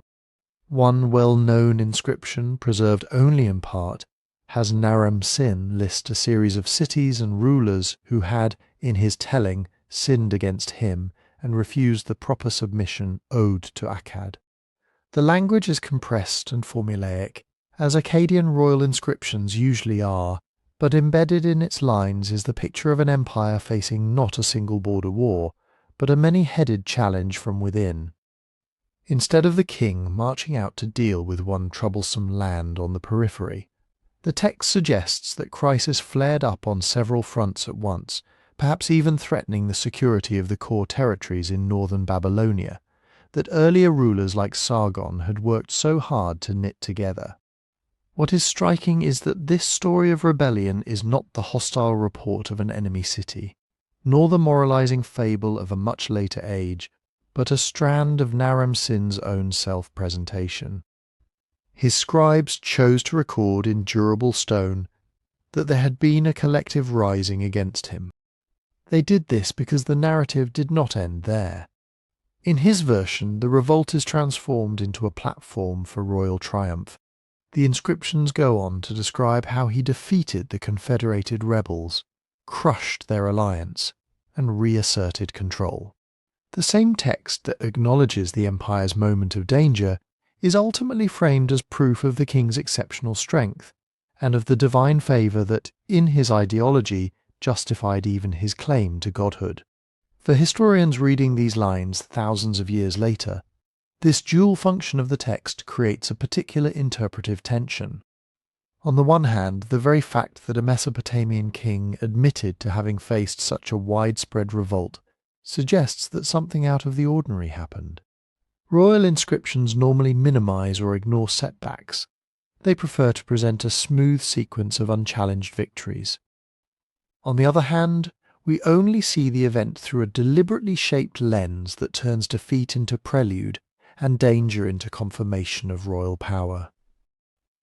It is difficult to know how close the empire actually came to fragmentation, whether Akkadian garrisons were expelled from entire regions for years, or whether the rising was contained relatively quickly and then magnified in memory as a foil for the king's eventual success. Even if we adopt the most conservative reading and treat the revolt as a crisis that the central administration managed to control, its existence tells us something important about the internal dynamics of Akkadian rule. The same period that yields images of Naram-Sin wearing a horned crown and bearing the title God of Akkad also yields this testimony to coordinated resistance among his subjects. The unity of the realm, often evoked in modern summaries as the height of the First Mesopotamian Empire, looks less like a solid block and more like a constantly maintained balance of forces, with loyalty, fear, economic advantage, and local ambition all in play. The revolt suggests that many cities, especially in Sumer, may have accepted Akkadian overlordship as a pragmatic arrangement rather than an unquestioned new normal. Tribute, labour drafts, and the presence of Akkadian officials could be tolerated for a time, especially if they brought military protection or opportunities for trade, but they also created points of friction. When a combination of factors aligned, perhaps a perception of royal overreach, religious unease at the king's new divine status, local rivalries, or simply the sense that the central government was temporarily vulnerable, enough communities were willing to risk coordinated defiance that Naram-Sin felt compelled to record the episode and his response. From another angle, the Great Revolt complicates the idea that Akkadian power at its zenith was an unbroken arc of expansion and consolidation. The same reign that produced some of the most impressive monuments and far-reaching campaigns in the dynasty's history also contained within it a moment when that structure was tested from the inside.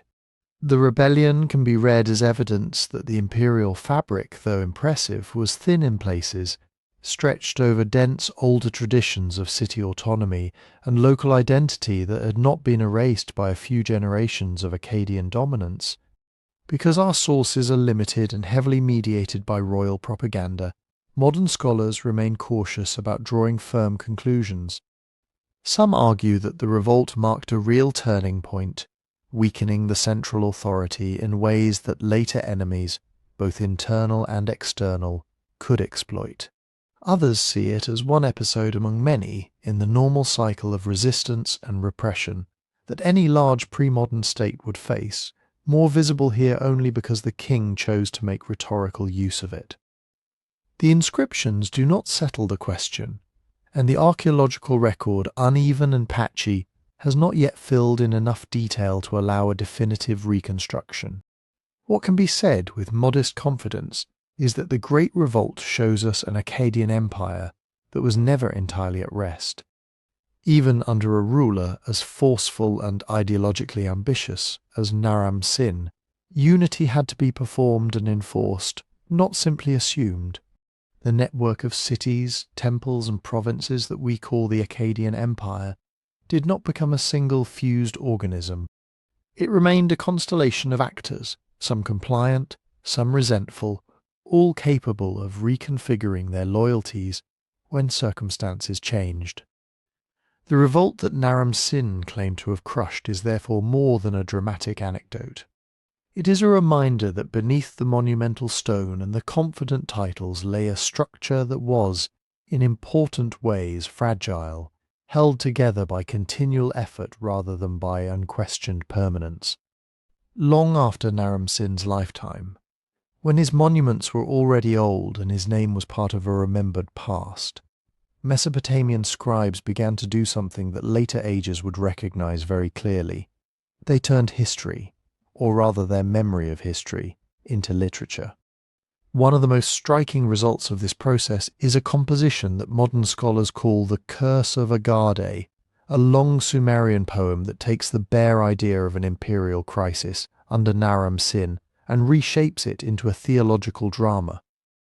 It was probably first composed in the Ur-III period, more than a century after the Akkadian dynasty had ended, and it survives only in copies written down still later in Old Babylonian school tablets, when the cities of southern Mesopotamia had already passed through yet another cycle of rise and fall.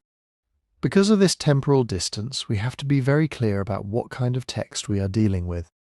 The Curse of Agade is not a contemporary report and not a chronicle written in the aftermath of events.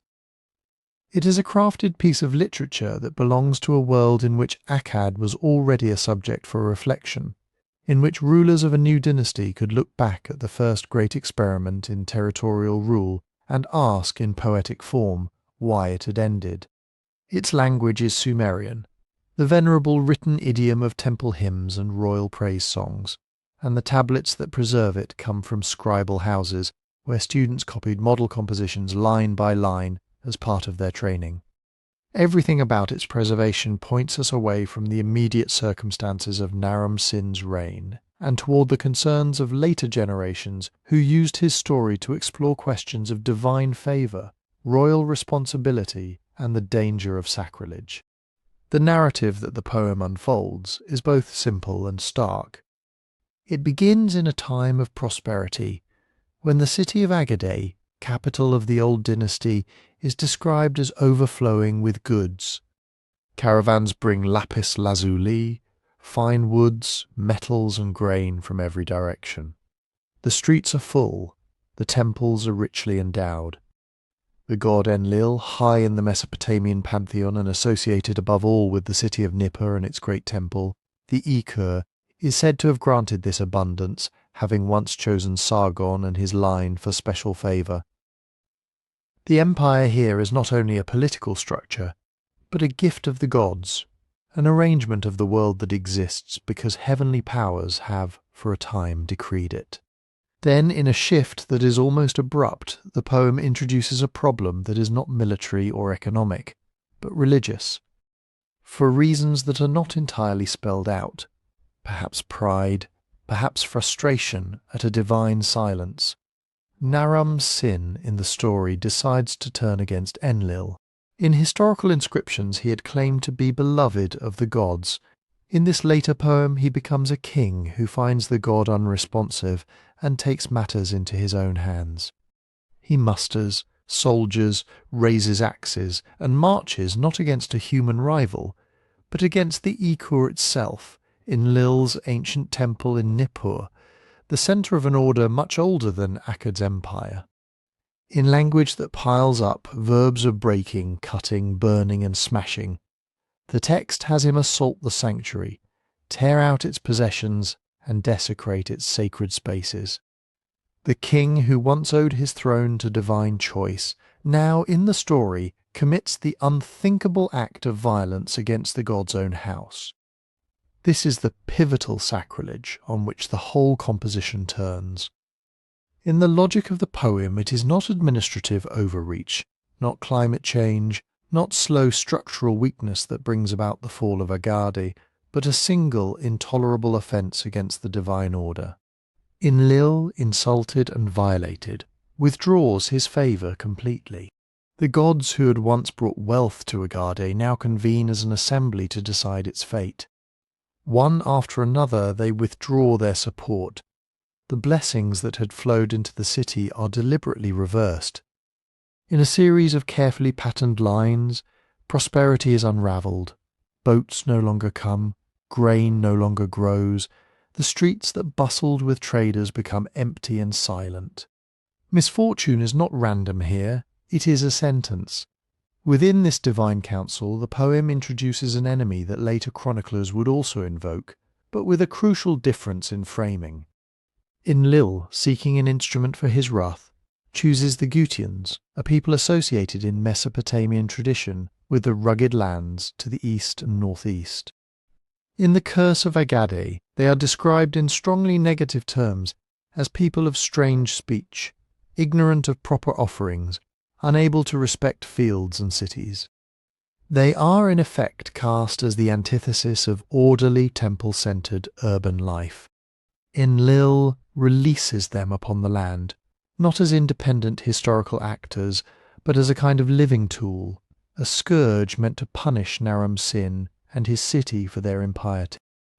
Once unleashed, these Gutians in the poem do exactly what such a literary instrument of punishment is expected to do. They swarm over the countryside, cut down harvests, trample fields, and turn thriving cities into places of fear. The abundance that marked Agade's golden age is systematically undone. Herds vanish, storehouses are emptied, and the labourers who had once served in ordered ranks scatter or are carried off. The poem lingers over images of desolation, doors hanging open, ovens cold, streets where no music is heard. The Gutians are the agents accomplishing this devastation, But the text makes it clear that the true cause lies in the earlier act of sacrilege. Without Naram-Sin's assault on the Ikur, Enlil would not have summoned such a scourge. When we read these lines on their worn clay tablets, it is tempting to look for direct historical information behind them. A kernel of truth about a raid on Nippur, a memory of Gutian incursions, a reflex of real economic decline. Modern scholarship, however, tends to treat the curse of Agade first and foremost as a theological and literary explanation for a collapse that later Mesopotamians knew had happened but could no longer reconstruct in detail. The composition offers a moral pattern, not a chronicle. Empire rises by divine favour, the king sins grievously against the divine centre, and the god repurposes foreign invaders as an instrument of retribution. This is how the poem makes sense of the otherwise troubling fact that a mighty, once-favoured city could fall, the fact that our copies are Old Babylonian, that the language is the polished Sumerian of the scribal curriculum, and that the composition probably took shape in the Twi courts, where rulers were themselves trying to define their place in a long succession of kings, all reinforce this point. The curse of Agade tells us less about what actually happened under Naram-Sin than about how later Mesopotamians, living under different dynasties, wanted to remember and interpret the first great experiment in large-scale rule. In their retelling, political collapse becomes a cautionary tale about the dangers of arrogance toward the gods and the fragility of divine favour. It allows them to contemplate the end of empire in a way that is emotionally and intellectually manageable, framed within a cosmos where nothing happens without reason, and where even the most fearsome enemies are, at some level, servants of a divine decree. If we keep the curse of Agade in mind, and then turn away from the school tablets to the excavated ruins of Nippur, a very different picture begins to appear, one that feels almost deliberately at odds with the later story. Archaeologists working at Nippur in the late 19th and 20th centuries uncovered layer after layer of building activity in and around Enlil's great temple, the Ikur, each phase marked in the careful Mesopotamian way with dedicatory inscriptions stamped onto bricks. These bricks are not literary compositions. They are short, formulaic statements, meant to say who built or rebuilt a structure, for which god, and with what titles. They are the closest thing we have in this world to a stonemason's receipt. Among these bricks, written in Akkadian cuneiform and baked into the very fabric of the temple mound, are inscriptions of Naram-Sin. The texts are brief, but they are clear. They name him, give his royal titles, invoke Enlil, and state that he restored or rebuilt the Ikur at Nippur. In other words, the one large, securely attested building project of Naram-Sin in Nippur is not the destruction of Enlil's temple, but its reconstruction. The physical record in the form of bricks that once formed the walls and foundations of the sanctuary itself shows him behaving as a pious king, investing labour and resources to renew the god's house. This is an important point to sit with quietly, because it runs so strongly against the current of the later poem. In the Curse of Agade, Naram-Sin is the king who, in a moment of impious anger, raises his hand against the Ikur and batters it down, an almost unimaginable violation. In the archaeological record, the same king appears as a benefactor of that very sanctuary, a ruler who boasts of having made it strong and beautiful again. The accusation and the inscription are mirror images of one another. Where the poem describes sacrilege, the bricks record devotion. Where the poem sees an axe raised against the temple doors, the archaeological layers show a building phase that tradition ascribed to him. It would be tempting to try to cancel one of these sources out with the other, to say that the bricks must be right and the poem simply wrong, or conversely to insist that a later literary memory of violence must be hinting at some unrecovered episode that the king's own building texts politely ignore. But if we allow both kinds of evidence to stand side by side, the result is perhaps more revealing. The contradiction itself tells us something about how memories of crisis were handled in Mesopotamia, how later generations were willing to reshape the past in order to extract from it a moral pattern that made sense for their own time. The bricks at Nippur are, by their nature, close to events. They are produced under royal authority in the course of actual construction, and their purpose is straightforward: to associate the name of the reigning king with a prestigious building and with the favour of a high god. They do not offer interpretation, they assert a fact. Naram-Sin, king, servant of Enlil, rebuilt the Ikur. When III and Old Babylonian scribes many decades or centuries later sit down to copy and recopy the Curse of Agade, they are operating in a very different mode. They are not walking among fresh mud brick and wet plaster. They are looking back at a dynasty that has already collapsed, at a city whose political centrality has been lost, and at a temple that has by then gone through yet more cycles of damage and repair. For them, the question is not whether a particular king carried out a particular building project, but why a once favoured city could have fallen under divine displeasure. In that setting, taking the remembered figure of Naram-Sin and recasting him as an impious attacker of Enlil's temple serves a clear didactic purpose. To explain collapse in religious terms, to turn political and military misfortune into a story about the consequences of sacrilege, the poet must amplify the offence. A king who simply paid routine attention to Nippur's sanctuaries cannot anchor such a narrative. A king who, in the story, brings soldiers against the Ikur itself and tears it apart can. The later composition therefore attributes to him in the realm of literature, the exact opposite of what he is shown doing in his own inscriptions. The irony is sharp enough that some modern readers have wondered whether it was conscious, whether scribes who still saw his bricks in Nippur might have enjoyed the reversal. We cannot know their intentions with certainty. What we can see is the distance between historical action and remembered meaning. That distance is instructive beyond this one case. The opposition between the inscribed bricks and the Curse of Agade is a clear instance in which material evidence and later literary tradition diverge so strongly that they cannot both be taken as literal accounts of the same events. It shows that even in a culture as careful with records as ancient Mesopotamia, the written word could serve very different masters. On the one hand are building inscriptions, boundary stones, accounting tablets, all tied to immediate administrative or ritual needs. On the other hand are hymns, laments, and didactic poems that use the past as raw material for theological reflection. When we read the Curse of Agade against the backdrop of Nippur's bricks, we are reminded that literary blame and historical fact can be two different things moving along parallel tracks. Later Mesopotamians were less interested in preserving a neutral chronicle of Naram-Sin's projects than in using his name and his city as part of a meditation on divine favour, royal arrogance, and the fragility of order. The physical bricks tell us that he honoured Enlil by rebuilding his temple. The poem tells us that, in the moral imagination of a later age, the downfall of Agade could be most powerfully explained by picturing its greatest king doing precisely the reverse. Between those two statements lies the space in which memory is shaped, sometimes gently and sometimes with considerable force, into stories that help people live with the knowledge that even the mightiest empires can fail.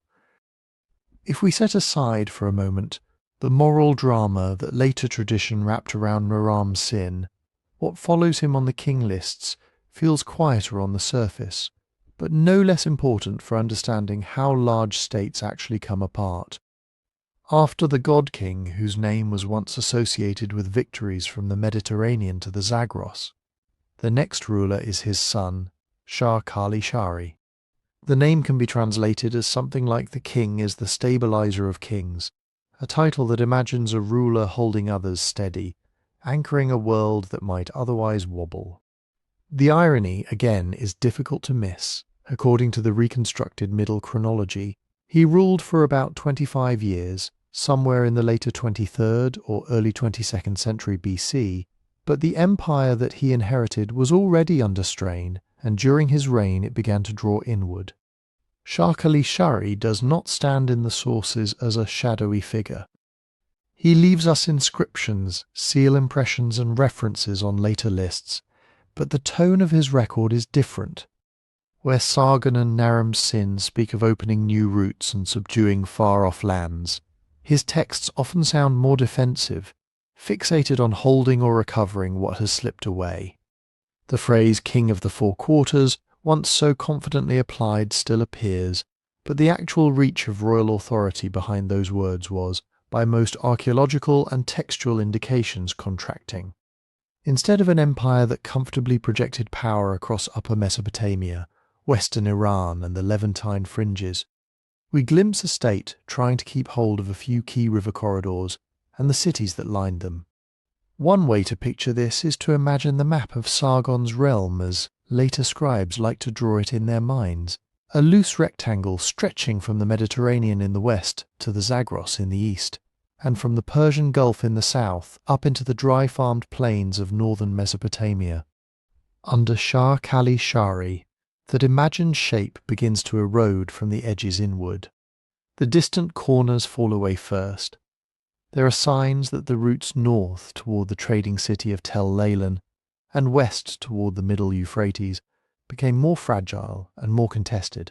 Place names that had appeared confidently in earlier royal inscriptions grow rare or vanish altogether from later texts. Local rulers begin to put their own names on seals and tablets without the same formulaic acknowledgement of Akkadian overlordship. By the later part of his reign, the political geography that can be reconstructed from administrative tablets, settlement patterns and scattered dedicatory inscriptions suggests that Akkadian control had shrunk to little more than a rump territory centered on the Diyala River and the Tigris. The word rump here is a technical one used by historians to describe the core that remains when outlying regions have been peeled away. In Shar-kali-sharri's case, that rump probably included the old heartland around Agade itself, parts of northern Babylonia, and the line of cities that watched the approaches from the Iranian plateau along the Diyala. This was still a substantial and wealthy region, threaded with canals and agricultural estates, but it was a far cry from the sweeping arc once claimed in royal titulature. What brought this contraction about is not fully clear, and different kinds of evidence point in several directions at once. Some scholars emphasize regional instability within Mesopotamia itself. City-states that had been drawn into the Akkadian orbit under Sargon and Naram-Sin may have seized moments of weakness to reassert their autonomy, redirecting tax flows, withholding labour for imperial building projects, and backing local dynasts. Administrative documents from various sites show an increasing emphasis on local lineages and officials whose careers do not always intersect neatly with royal names.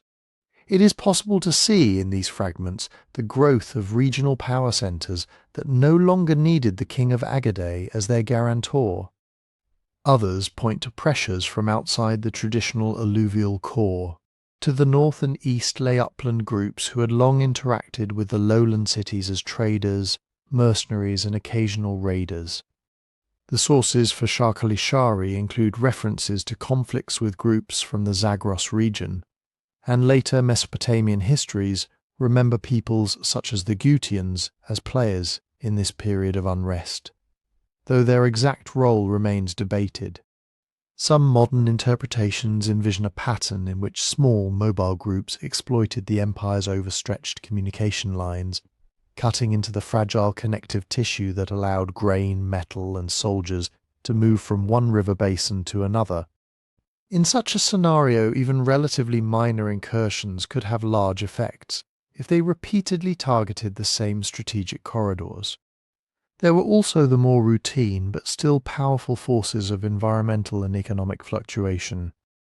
Irrigation-based agriculture requires fine-tuned management of water, labour and land. If canal systems silted up, if salinization reduced yields, if a sequence of poor harvests stressed storage systems, then governors and city assemblies might have found it harder to send surplus north to supply garrisons and building crews. Some researchers see in the archaeological layers of northern sites evidence for abandonment or downsizing in this period, and they connect that to broader patterns of dryness in parts of northern Mesopotamia. Others caution that the dating of these changes is uncertain, and that local dynamics could have played as large a role as any wider shift in climate. For Shar-kali-sharri on the throne in Agade, however, the immediate impression would have been the same. Provinces once expected to deliver resources reliably now did so only fitfully, if at all.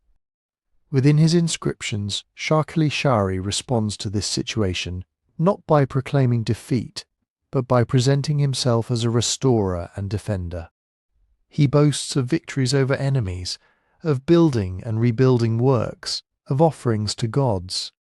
These are the standard claims of Mesopotamian kingship, but there is an undercurrent of strain.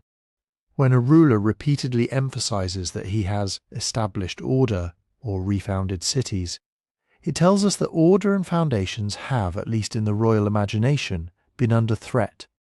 To call oneself the stabilizer of kings is only necessary when other kings, or would-be kings, are visibly destabilizing, asserting their own autonomy on the fringes of what had been a more cohesive imperial space. It is important, though, not to cast Shar-kali-sharri simply as the last figure in a slow-motion collapse. Akkad did not disappear when his reign ended. Later rulers, whose names we will consider in the following sections, continued to claim the throne of Agade and to issue inscriptions in the conventional style. The image that emerges is less of an empire that suddenly falls off a cliff, and more of one that ebbs and eddies, losing ground in some areas while still functioning in others. Within his reduced core, Shar-kali-sharri may well have presided over decades of ordinary life, fields sown and harvested, legal disputes argued before local judges, temples supplied with offerings according to long-standing ritual calendars. In that sense, his 25 years on the throne mark a phase in which the Akkadian experiment in large-scale rule was being renegotiated under pressure.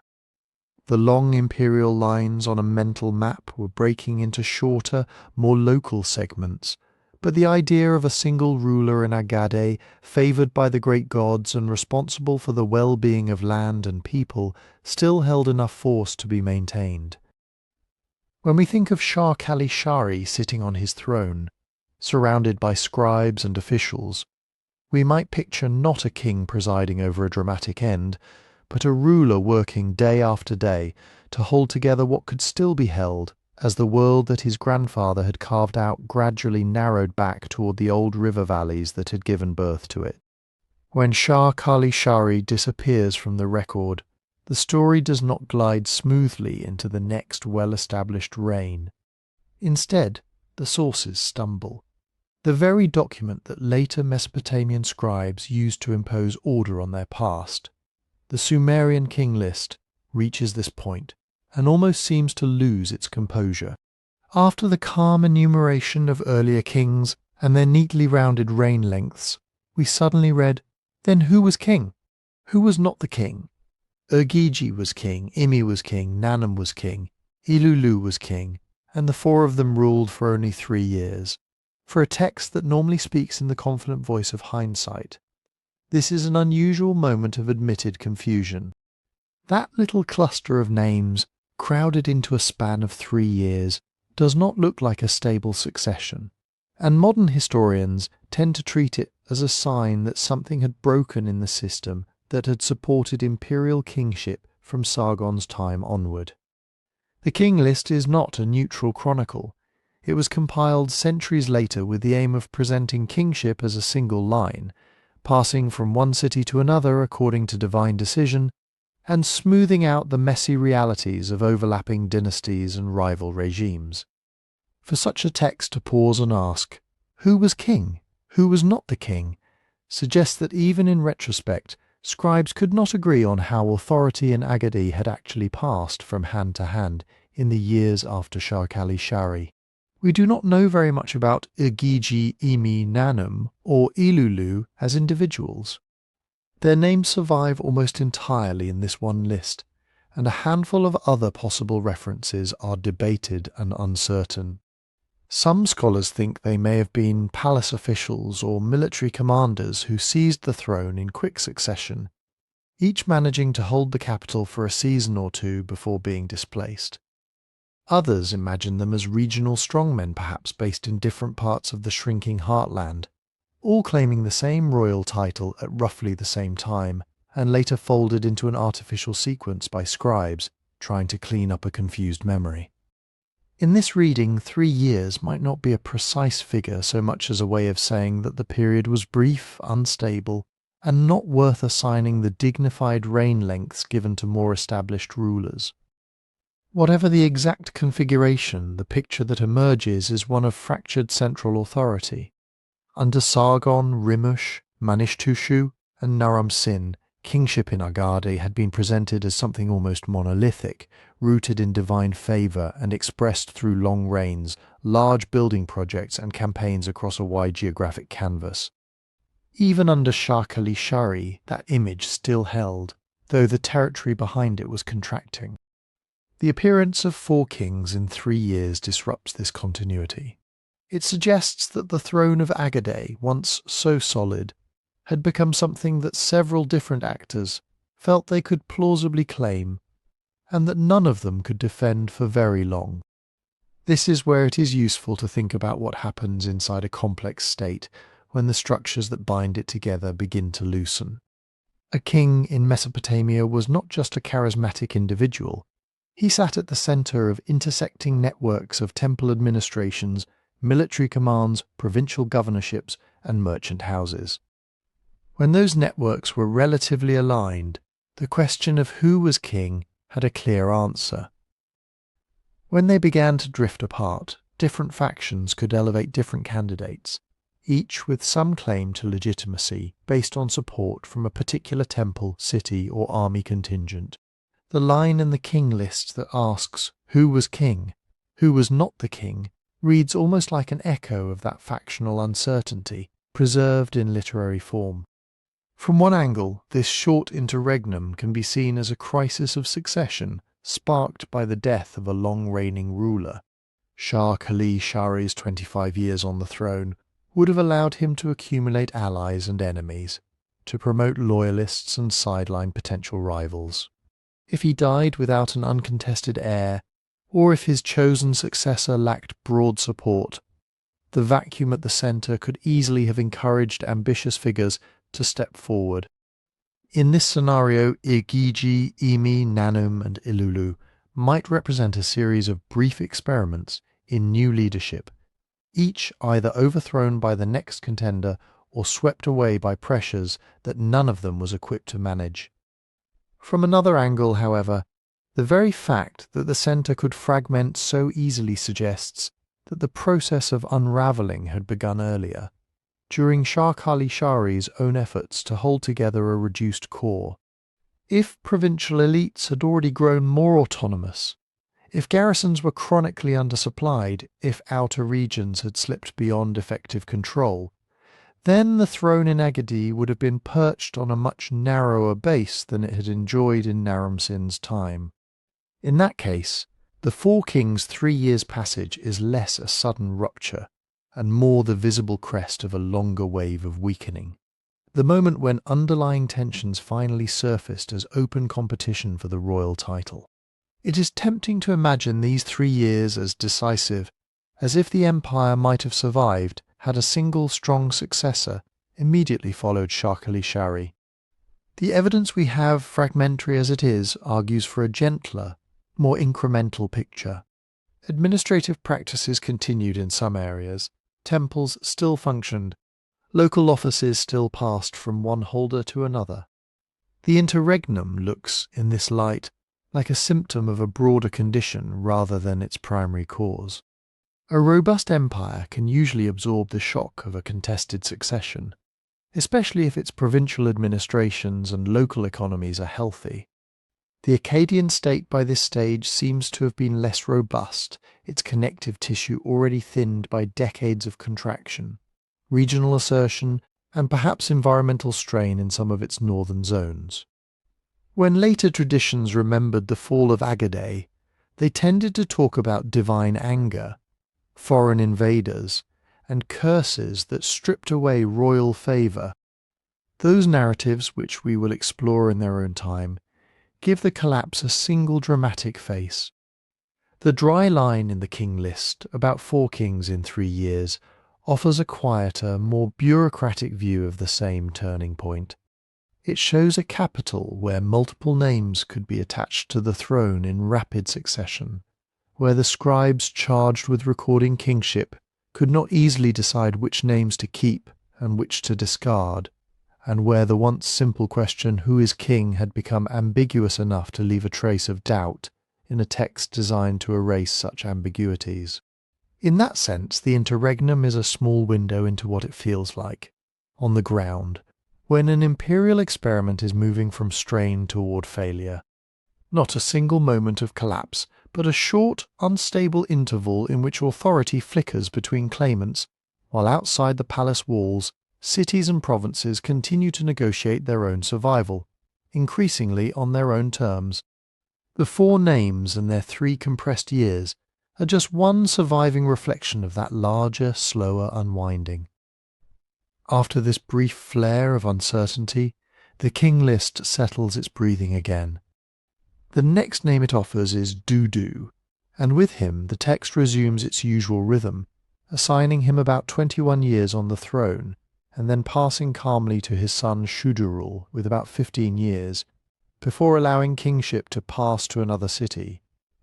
On the surface, this looks like a return to normality, a father, a son, continuous rule in the city of Agade for roughly a generation and a half.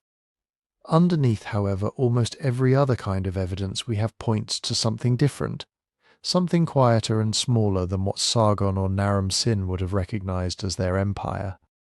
Dudu is a useful figure for thinking about this long twilight, not because we know very much about his personality, but because of how his name appears in the sources.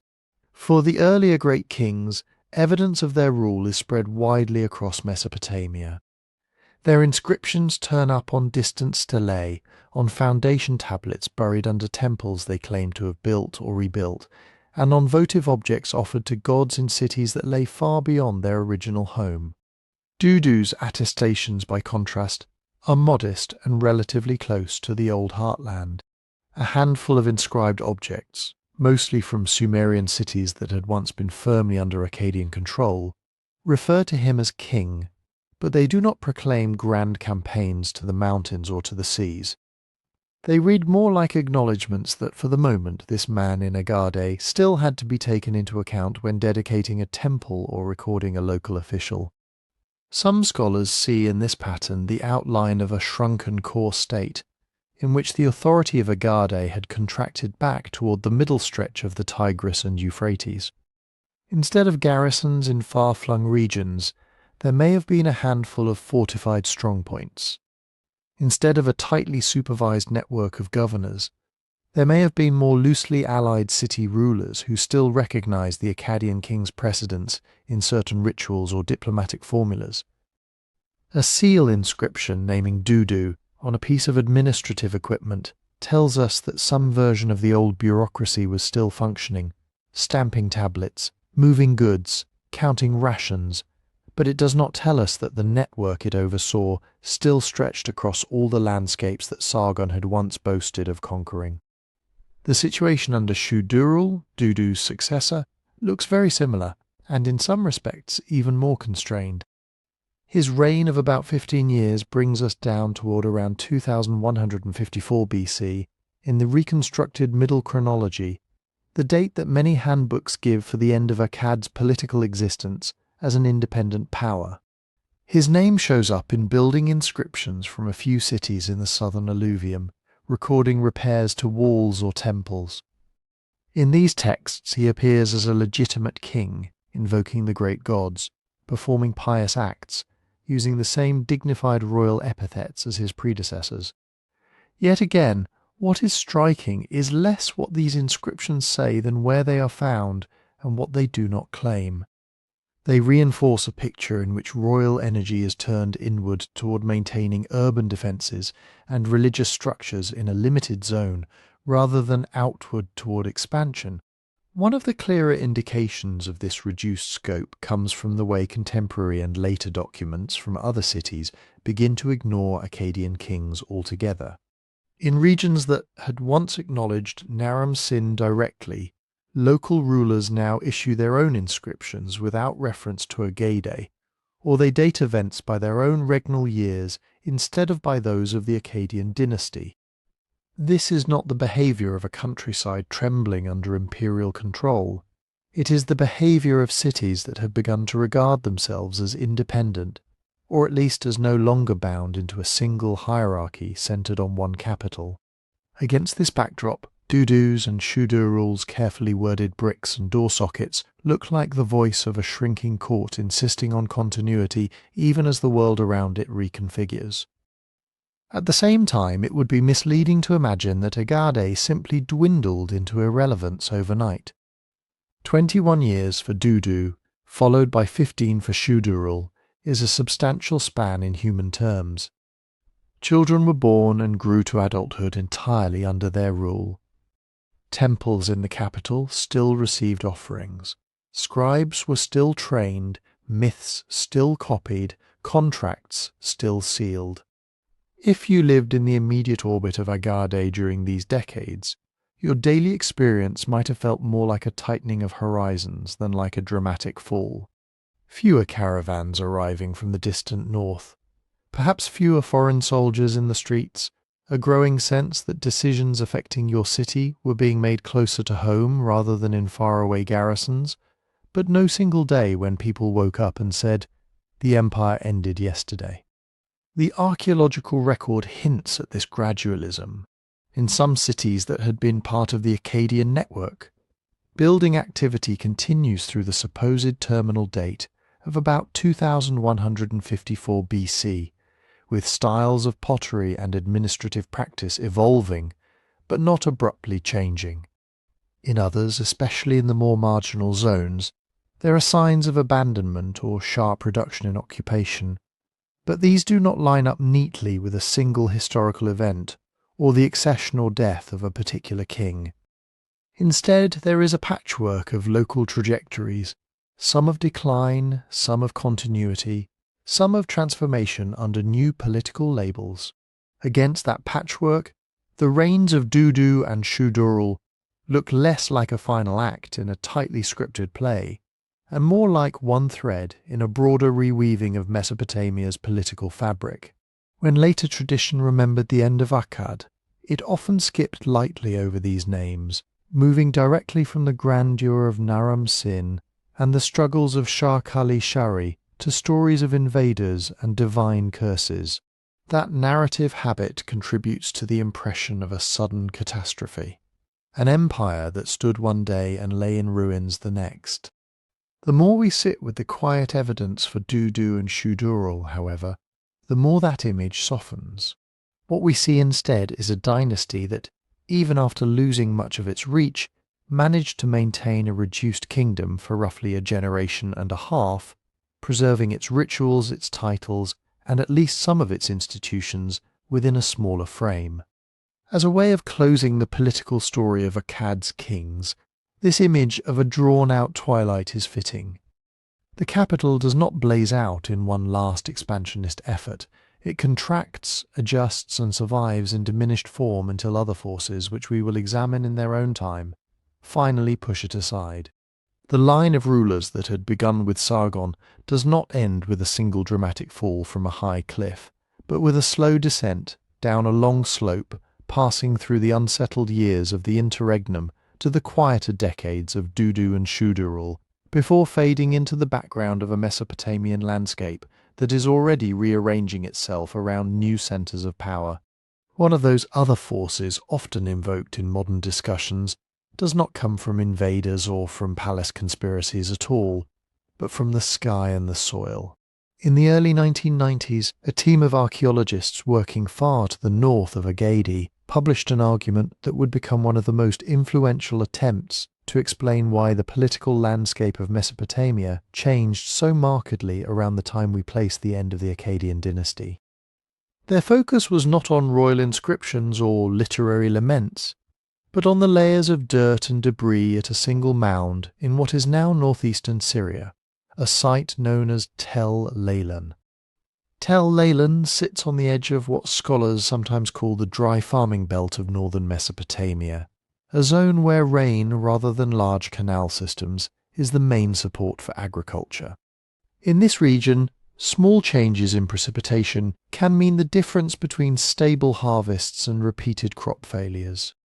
The site itself had grown into an important urban centre during the 3rd millennium BC, part of a broader pattern in which towns and cities spread out across the fertile plains of the north. For a long time, these northern settlements were treated as a kind of peripheral backdrop to the more intensively studied cities of the southern alluvium. The work at Tel Leilan helped to change that, by suggesting that what happened here around 2200 BC might hold a key to understanding the wider shifts in power and population that we see in the historical and archaeological record. In 1993, Harvey Weiss and several colleagues published a paper in the journal Science in which they argued that Tel Leilan and a number of other northern sites show signs of abrupt abandonment at roughly this time. According to their reconstruction, farmers and townspeople who had lived on these plains under the Akkadian kings suddenly left, or were forced to leave, as the climate became drier and less reliable. The term they used was abrupt aridification, a shift toward more arid conditions that they proposed unfolded over just a few decades, stressing agriculture beyond what existing practices could handle. The argument rested on several types of evidence from the excavations. Within the mound of Tel Leilan, the team identified a substantial occupation layer belonging to the period when Akkadian influence reached into the north. In this stratum they found substantial architecture, storage facilities, and the usual scatter of everyday objects that indicate a thriving settlement, pottery, tools, animal bones bearing the marks of butchery. Above this, however, they reported a sharp break. The dense urban deposits gave way to what they described as a thin layer of wind-blown dust and silt, with very few signs of continued building or habitation. To Weiss and his co-authors, this looked like a city that had emptied out, leaving its walls and streets to be slowly covered by material carried in from the surrounding countryside. Alongside the stratigraphy, the team pointed to changes in the wider pattern of settlement in the region. Surveys in the Khabur plain around Tel Leilan noted that numerous small villages and farmsteads that had flourished during the earlier part of the 3rd millennium BC seemed to contract or disappear around the same time as the city itself. The combined picture was one in which, not just a single mound but a whole network of rural and urban sites in northern Mesopotamia, thinned out or fell silent over a relatively short period. When they linked this pattern with data from lake cores and other environmental records suggesting drier conditions in parts of the Near East, Weiss and his colleagues proposed that a regional drought had pushed the agricultural systems of this marginal rainfall zone past a tipping point.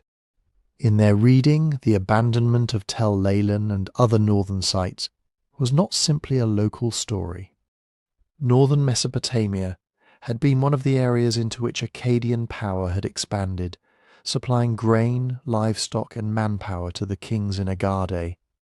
If a prolonged period of poor rains made these lands less productive, the argument went, then the knock-on effects might have weakened the fiscal and military base of the empire, contributing to the political contractions we see in the south during the later Akkadian reigns. From this perspective, the wind-blown dust layer at Tel Leilan becomes more than just a local curiosity. It becomes a physical trace of a climate shock that might have reverberated down the Tigris and Euphrates toward the old heartland.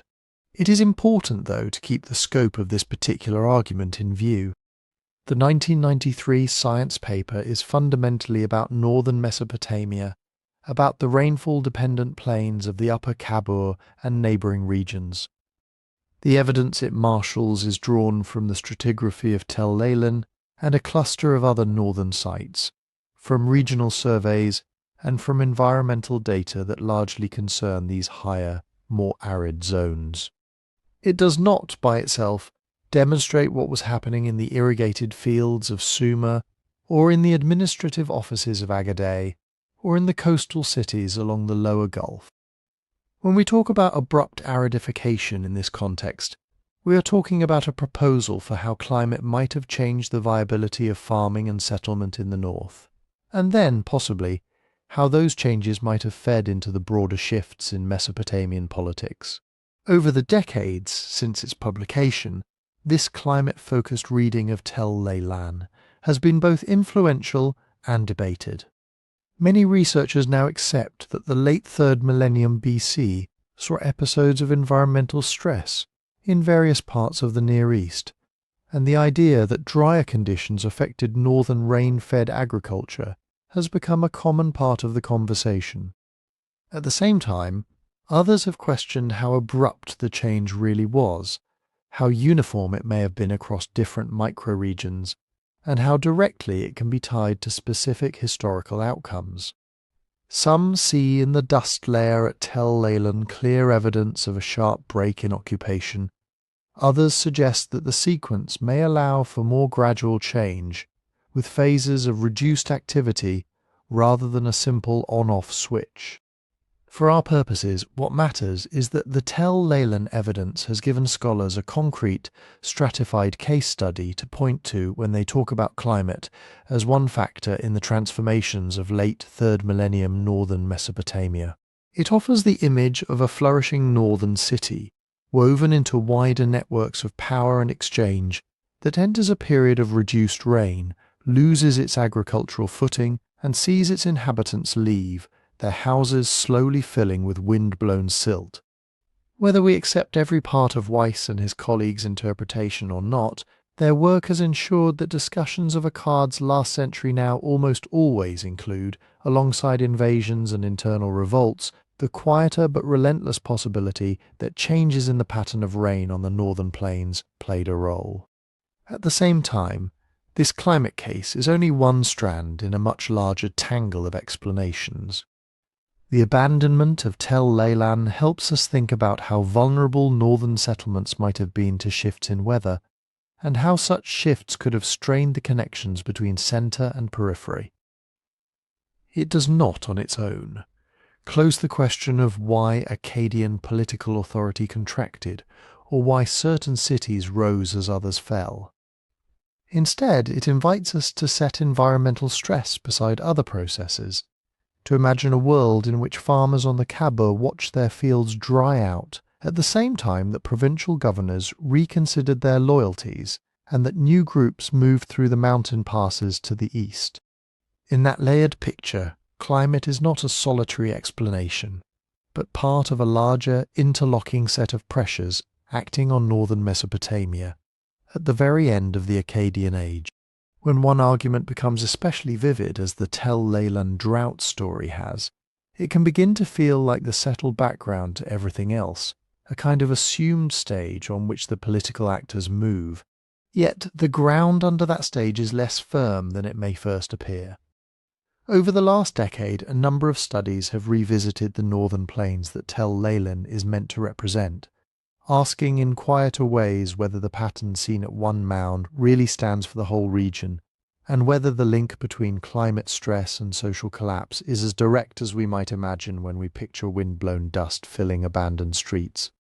In 2021, the journal Antiquity published a study by Arkadiusz Soltysiak and Daniel Fernandez that approaches this question from a rather different angle. Instead of starting with layers of silt or with the rise and fall of particular towns, they look at the bones of the people themselves, recovered from cemeteries across the Kabul basin in what is now northeastern Syria.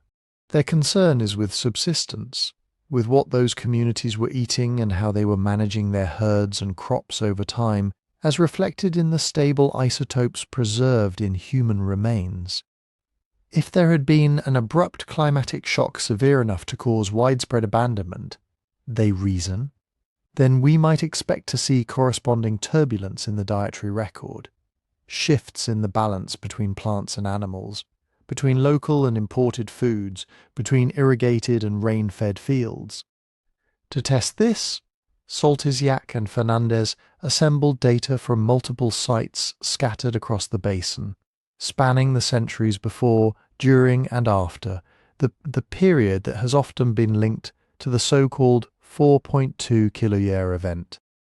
They were not looking at a single city or a single layer, but at a broad mosaic of communities living under varying political arrangements, some under Akkadian hegemony, some under local dynasties, some during the later Old Babylonian period. Across this extended timeline, they examined whether the isotopic signatures in human bones showed abrupt breaks or dramatic swings that might correspond to a sudden drying of the climate and a scramble to adapt. Their conclusion, stated with the usual caution of scientific writing, is that they do not see such a break. In the Kabul Basin data they analysed, there is no clear evidence for a sharp, region-wide shift in subsistence strategies around the late 3rd millennium BC. People continue to rely on broadly similar mixes of cereals, pulses, and animal products, and the isotopic values that reflect water availability and plant types changed gradually, if at all, rather than snapping into a new pattern. From this perspective, the everyday lives of farmers and herders in much of the basin appear surprisingly stable across the decades when, in some models, climate stress is supposed to have forced massive upheaval. Soltysyak and Fernandez are careful in how they frame this finding. They do not claim that there were no environmental changes, and they note that their sample, like all archaeological samples, is partial and uneven. They acknowledge that some localized crises or migrations may not leave clean signatures in the isotopic record. But they do suggest that the image of a single, abrupt climatic event sweeping across northern Mesopotamia and upending subsistence everywhere at once is not supported by the data they have in hand.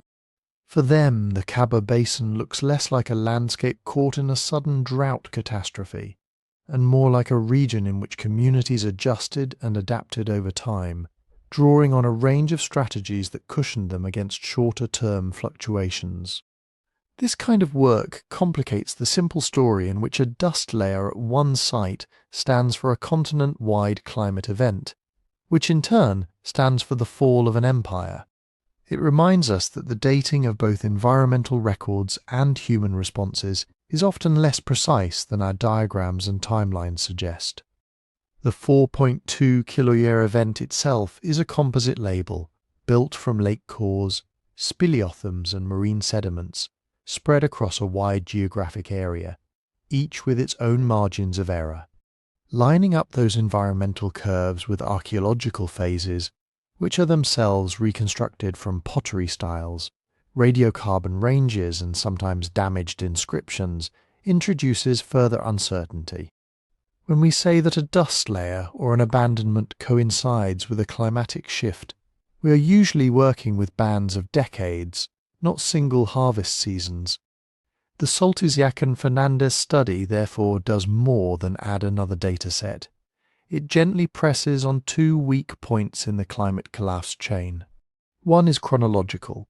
If the onset of drier conditions in different parts of the Near East was staggered or prolonged, and if the abandonment of particular sites likewise unfolded over generations rather than years, then the tidy stacking of one on top of the other becomes harder to sustain.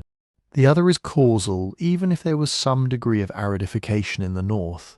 The absence of a dramatic shift in subsistence patterns across much of the Kabul Basin suggests that communities may have had more resilience, more room to maneuver than a simple drought equals collapse equation allows.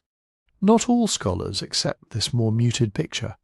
Supporters of the Leilan model point out that isotopic stability at certain sites does not rule out severe stress at others, especially in the more marginal parts of the dry farming belt. They argue that what matters for large-scale political structures may not be the average experience across a region, but the failure of key nodes in the network, such as major grain-producing estates or strategic urban centres. From this angle, the abandonment of a city like Tel Leilan could still play an outsized role in destabilising the links between north and south, even if people in neighbouring districts managed to adjust their diets without leaving the archaeological equivalent of a loud shout. Others watching this debate unfold emphasise how much depends on local conditions, soil types, access to groundwater, existing irrigation infrastructure, and the particular mix of crops under cultivation. A short sequence of poor rains might devastate one cluster of villages while leaving another, with deeper wells or more diversified herds bruised but intact. When we map this unevenness onto the already patchy archaeological record, the temptation to generalize from one well-studied mound to an entire political system becomes harder to justify. In this light, both the dramatic dust layer and the quietly stable isotope values are pieces of a puzzle whose full outline we cannot yet see. What emerges from these competing readings is not the triumph of one side over the other, but a more modest appreciation of how many steps separate a shift in rainfall from the fall of a dynasty. There may well have been episodes of environmental stress in northern Mesopotamia, around the time the Akkadian kings disappear from our written sources, and some settlements may have been abandoned as fields failed or trade routes faltered. At the same time, other communities appear to have continued farming in much the same way, adjusting at the margins rather than fleeing en masse. The climate case, framed in this more cautious way, becomes one contested strand in a larger story that also includes political fragmentation, military pressures, and the slow redirection of trade and tribute.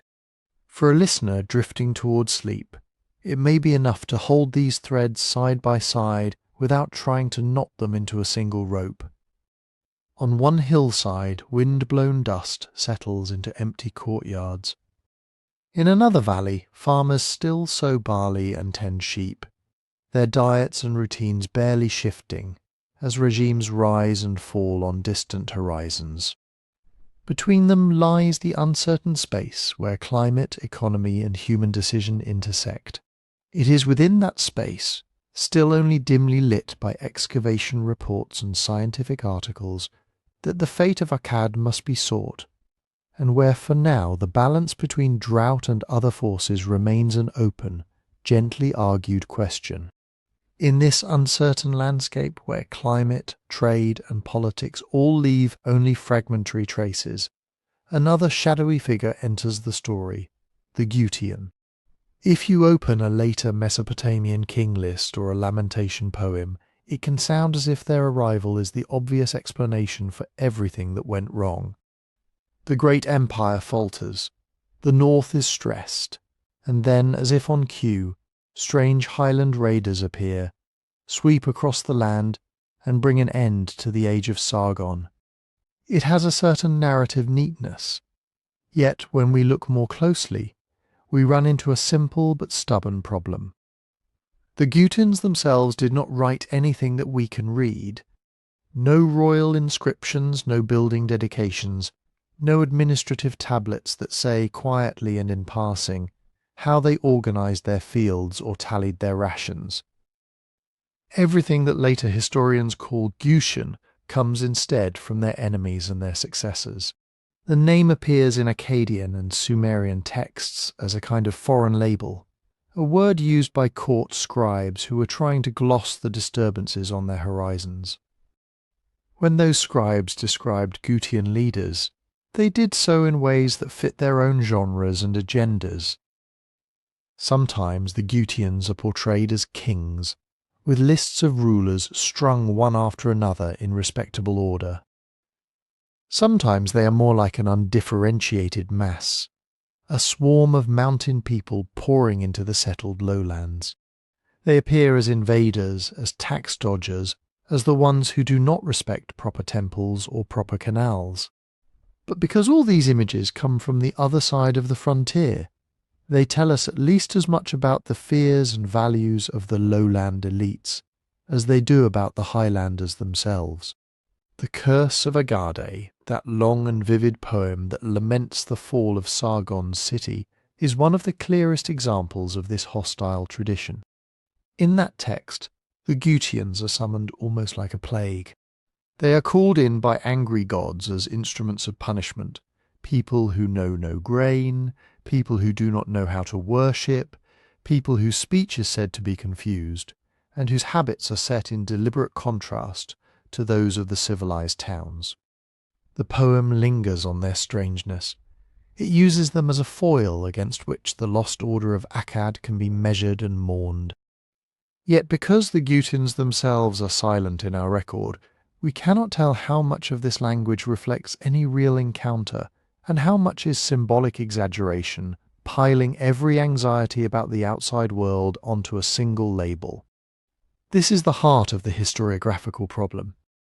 When you only hear about a group from their enemies, and when those enemies are highly skilled in turning politics into literature, the chances of a neutral portrait are small. Later Mesopotamian chronicles fold the Gutians into a particular moral arc. Good kings maintain temples, irrigate fields, and keep the highways safe. Bad kings neglect their duties, offend the gods, and allow Gutians to roam the land. In some king lists, they occupy an awkward block between the rulers of Akkad and the later Sumerian dynasties, a kind of interlude of disorder framed on both sides by more reassuring familiar names. This structuring makes it easy to assume that there really was a distinct Gutian dynasty that seized the heartland, sat on the throne of the old imperial cities, and then was swept away in turn. Yet the cuneiform tablets that actually survive from the late Akkadian and immediately post-Akkadian periods do not present such a clean picture. Economic and legal documents from cities like Lagash and Nippur continue in a somewhat halting way, mentioning local governors and temple staff, recording transfers of land and collections of barley. Occasionally a Gutian leader is named, often as someone who granted or confirmed a privilege. At other times they are simply absent, as though power had fractured among several regional players, and the Highlanders were only one part of a wider mosaic. Some scholars suspect that what later texts call the Gutian period may in fact compress decades of shifting coalitions, raids, alliances, and accommodations, in which people from the Zagros region were sometimes raiders, sometimes mercenaries, sometimes overlords, depending on the place and the moment. Because we do not have any inscriptions that a Gutian ruler ordered carved, we do not know what territories they claimed, what titles they preferred, or how they explained their own right to rule. We do not know what language they spoke at home, or whether they had scribes of their own who wrote on perishable materials that have simply not survived. We cannot easily separate individuals who may have been Gutian by origin from local lowland officials who happened to collaborate with them or resist them. Even the label Gutian itself is slippery. It probably referred in the first instance to people from certain zones of the Zagros, but it may also have been used more loosely as a catch-all for various hill groups whose subtle distinctions were of little interest to southern bureaucrats. For historians trying to understand the end of Akkadian power, this lopsided evidence poses a particular challenge. We can see that highland groups were active along the empire's eastern flank, and we can trace a growing theme in the texts in which they are blamed for raids, disruptions, and unorthodox behaviour. We can also see that later Mesopotamian writers looking back elevated these groups into prime agents of downfall, weaving them into king lists and curses as the convenient villains of the piece. What we cannot do with any confidence is turn this literary pattern into a simple causal line. To say that the Gutians destroyed Akkad would be to accept uncritically the perspective of later lowland elites who had strong reasons to cast blame outward, onto foreign barbarians and angry gods, rather than inward, onto their own internal fractures or changing economic networks. In this sense, the Gutians are important less as fixed historical actors, and more as a mirror that reflects the anxieties of the societies that wrote about them They were the imagined outsiders against whom order could be defined.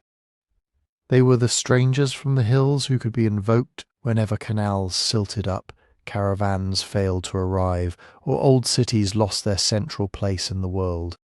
Somewhere in that tangle lies the reality of highland communities whose paths crossed in complex ways, with the fading power of Akkad. But until a tablet turns up that lets those communities speak in their own voice, we remain dependent on the stories told about them by those who saw them as enemies, and on the quiet work of reading those stories against the grain. When we step back from particular enemies, whether Gutian or otherwise, and look instead at the shape of the Akkadian state itself, another possible line of explanation comes into view. The empire that Sargon and his successors carved out was wide and thin. It stretched across regions that had previously been used to operating as independent city-states, each with its own traditions, its own gods, and its own habits of rivalry. Holding those cities required more than military conquest. It required the constant circulation of officials, soldiers, and supplies. It required garrisons loyal to the dynasty, posted far from their home villages, drawing rations that had to be collected and transported through intricate networks of taxation. Over time, the very success of Akkad may have created a burden that was always in danger of becoming too heavy to carry. Southern Mesopotamia was especially difficult to hold. The cities there had deep histories and long memories. Ur, Uruk, Lagash, Nippur, and others like them were not blank spaces waiting to be organized from a central capital. They had their own priesthoods, their own aristocratic families, and their own expectations about political autonomy. When an Akkadian king installed a governor or a military commander in one of these cities, that official was entering a landscape already full of rival claimants and local loyalties. The imperial project depended on keeping these tensions managed year after year, harvest after harvest. Any failure in communication, any delay in paying troops, any perceived slight to a temple could push a city to test the limits of obedience. The written record that has come down to us suggests that such tests were not rare. From the reign of Sargon onward, Akkadian royal inscriptions speak of putting down revolts. They boast of restoring order after coalitions of cities rebelled.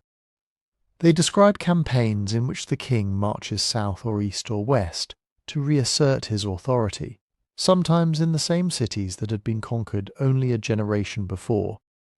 At first glance, these texts can be read as celebrations of imperial strength, proof that the king was always able to reimpose control. But they can also be read as signs of a structural weakness, an empire that had to spend a great deal of its energy suppressing the very regions it claimed to govern. This pattern of repeated revolt may have been baked into the system from the beginning. A centralized court in Akkad relied on distant cities to supply grain, labor, and silver. Those cities, in turn, had every reason to renegotiate their obligations whenever they thought the balance of power had shifted. If a king was young, if a border war demanded his attention elsewhere, if a drought reduced the surplus available for export, local leaders could calculate that the time was ripe to assert more independence. In such a context, revolt is not an exceptional event. It is a normal political tool, one that appears, disappears, and reappears as circumstances change. When we try to imagine the final century or so of Akkadian rule, it may be helpful to picture not a sudden catastrophic fall, but a long period in which these routine strains gradually deepened. Military campaigns against Elam or the Zagros highlands drew resources away from the south. Climate pressures in the north made the movement of grain and people more precarious. Rival claimants to the throne, or short reigns in quick succession, weakened the aura of unshakable royal power. High-status families in older cities could look at this landscape and see opportunities. Temples might hedge their bets by cultivating ties with more than one patron. Governors might begin to act with a little more independence. keeping a larger share of local revenues, making fewer references to distant kings in their own inscriptions. From this perspective, the appearance of Gutian groups in the written record is only one part of a wider picture. Highlanders might raid a weakened frontier, or be invited in as mercenaries by lowland factions. Drought might push northern settlements into crisis, reducing the taxable base that supported imperial projects. Trade routes might shift, leaving some cities less central than they had once been. Each of these developments could nibble away at the coherence of a state that had never been entirely secure to begin with. None of them, on their own, has to be decisive. What matters is the cumulative effect, the way many modest stresses can, over decades, turn a once dominant capital into only one contender among many. It is at this point that we hit the limits of our knowledge.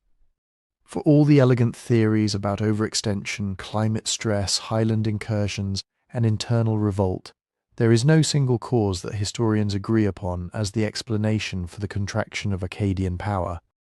Different lines of evidence point in different directions, and the surviving texts are too partial, too interested in royal self-presentation to let us weigh each factor with precision. When modern scholars write about the end of the dynasty of Akkad, they do so with an awareness that our reconstructions rest on broken sequences of tablets, on scattered archaeological strata, and on later memories that had already turned history into literature. That uncertainty becomes even more concrete when we turn to the city of Agade itself. For more than a century and a half, archaeologists and historians have been trying to match the glorious capital of the texts with an actual tell on the ground. They have combed the plains between the Tigris and the Euphrates, checked candidates against ancient descriptions, and weighed arguments about river courses that have shifted and canals that have silted up. Yet, despite all this patient work, the physical site of Akkad remains unlocated. The city that once gave its name to an age and to a language has not yet yielded the bricks and tablets that would let it speak in its own voice. Several mounds have been proposed over the years. One is Ishan Mizyad, a large site in central Iraq that has seemed at different times to fit some of the geographic hints in the textual sources. Another is Tel Muhammad on the outskirts of modern Baghdad, which earlier researchers hoped might conceal the lost capital. But so far neither proposal has convinced most specialists. Excavations and surveys at Ishan Mizyad have not produced the kind of Akkadian period remains that would be expected for such an important centre. Tel Muhammad, more decisively, has yielded no material from the Akkadian period at all. Its occupation belongs to later phases, and the hope that it might be Sargon's city has quietly receded. In the meantime, the label First Empire continues to be used for Akkad in modern books and lectures, more as a convenient shorthand than as a precise analytical claim. Other large states existed before, in Mesopotamia and beyond, and scholars still debate how best to compare their scales and structures. What is not in doubt is that the Akkadian experiment in long-distance rule left a deep imprint on the traditions that followed. Yet the place from which that experiment was directed remains, for now, only a name in texts, a point on reconstructed maps, a lost city somewhere under the fields and suburbs of Iraq. As things stand, nobody has a settled answer for how, or exactly where, the empire of Akkad came to its end. The capital itself has vanished from our sight, leaving us with questions, with fragments, and with the quiet admission that some of the stories we most wish to tell about the past will have to remain unfinished. When we let all of these threads settle, what emerges is a story that feels both vast and very small at the same time.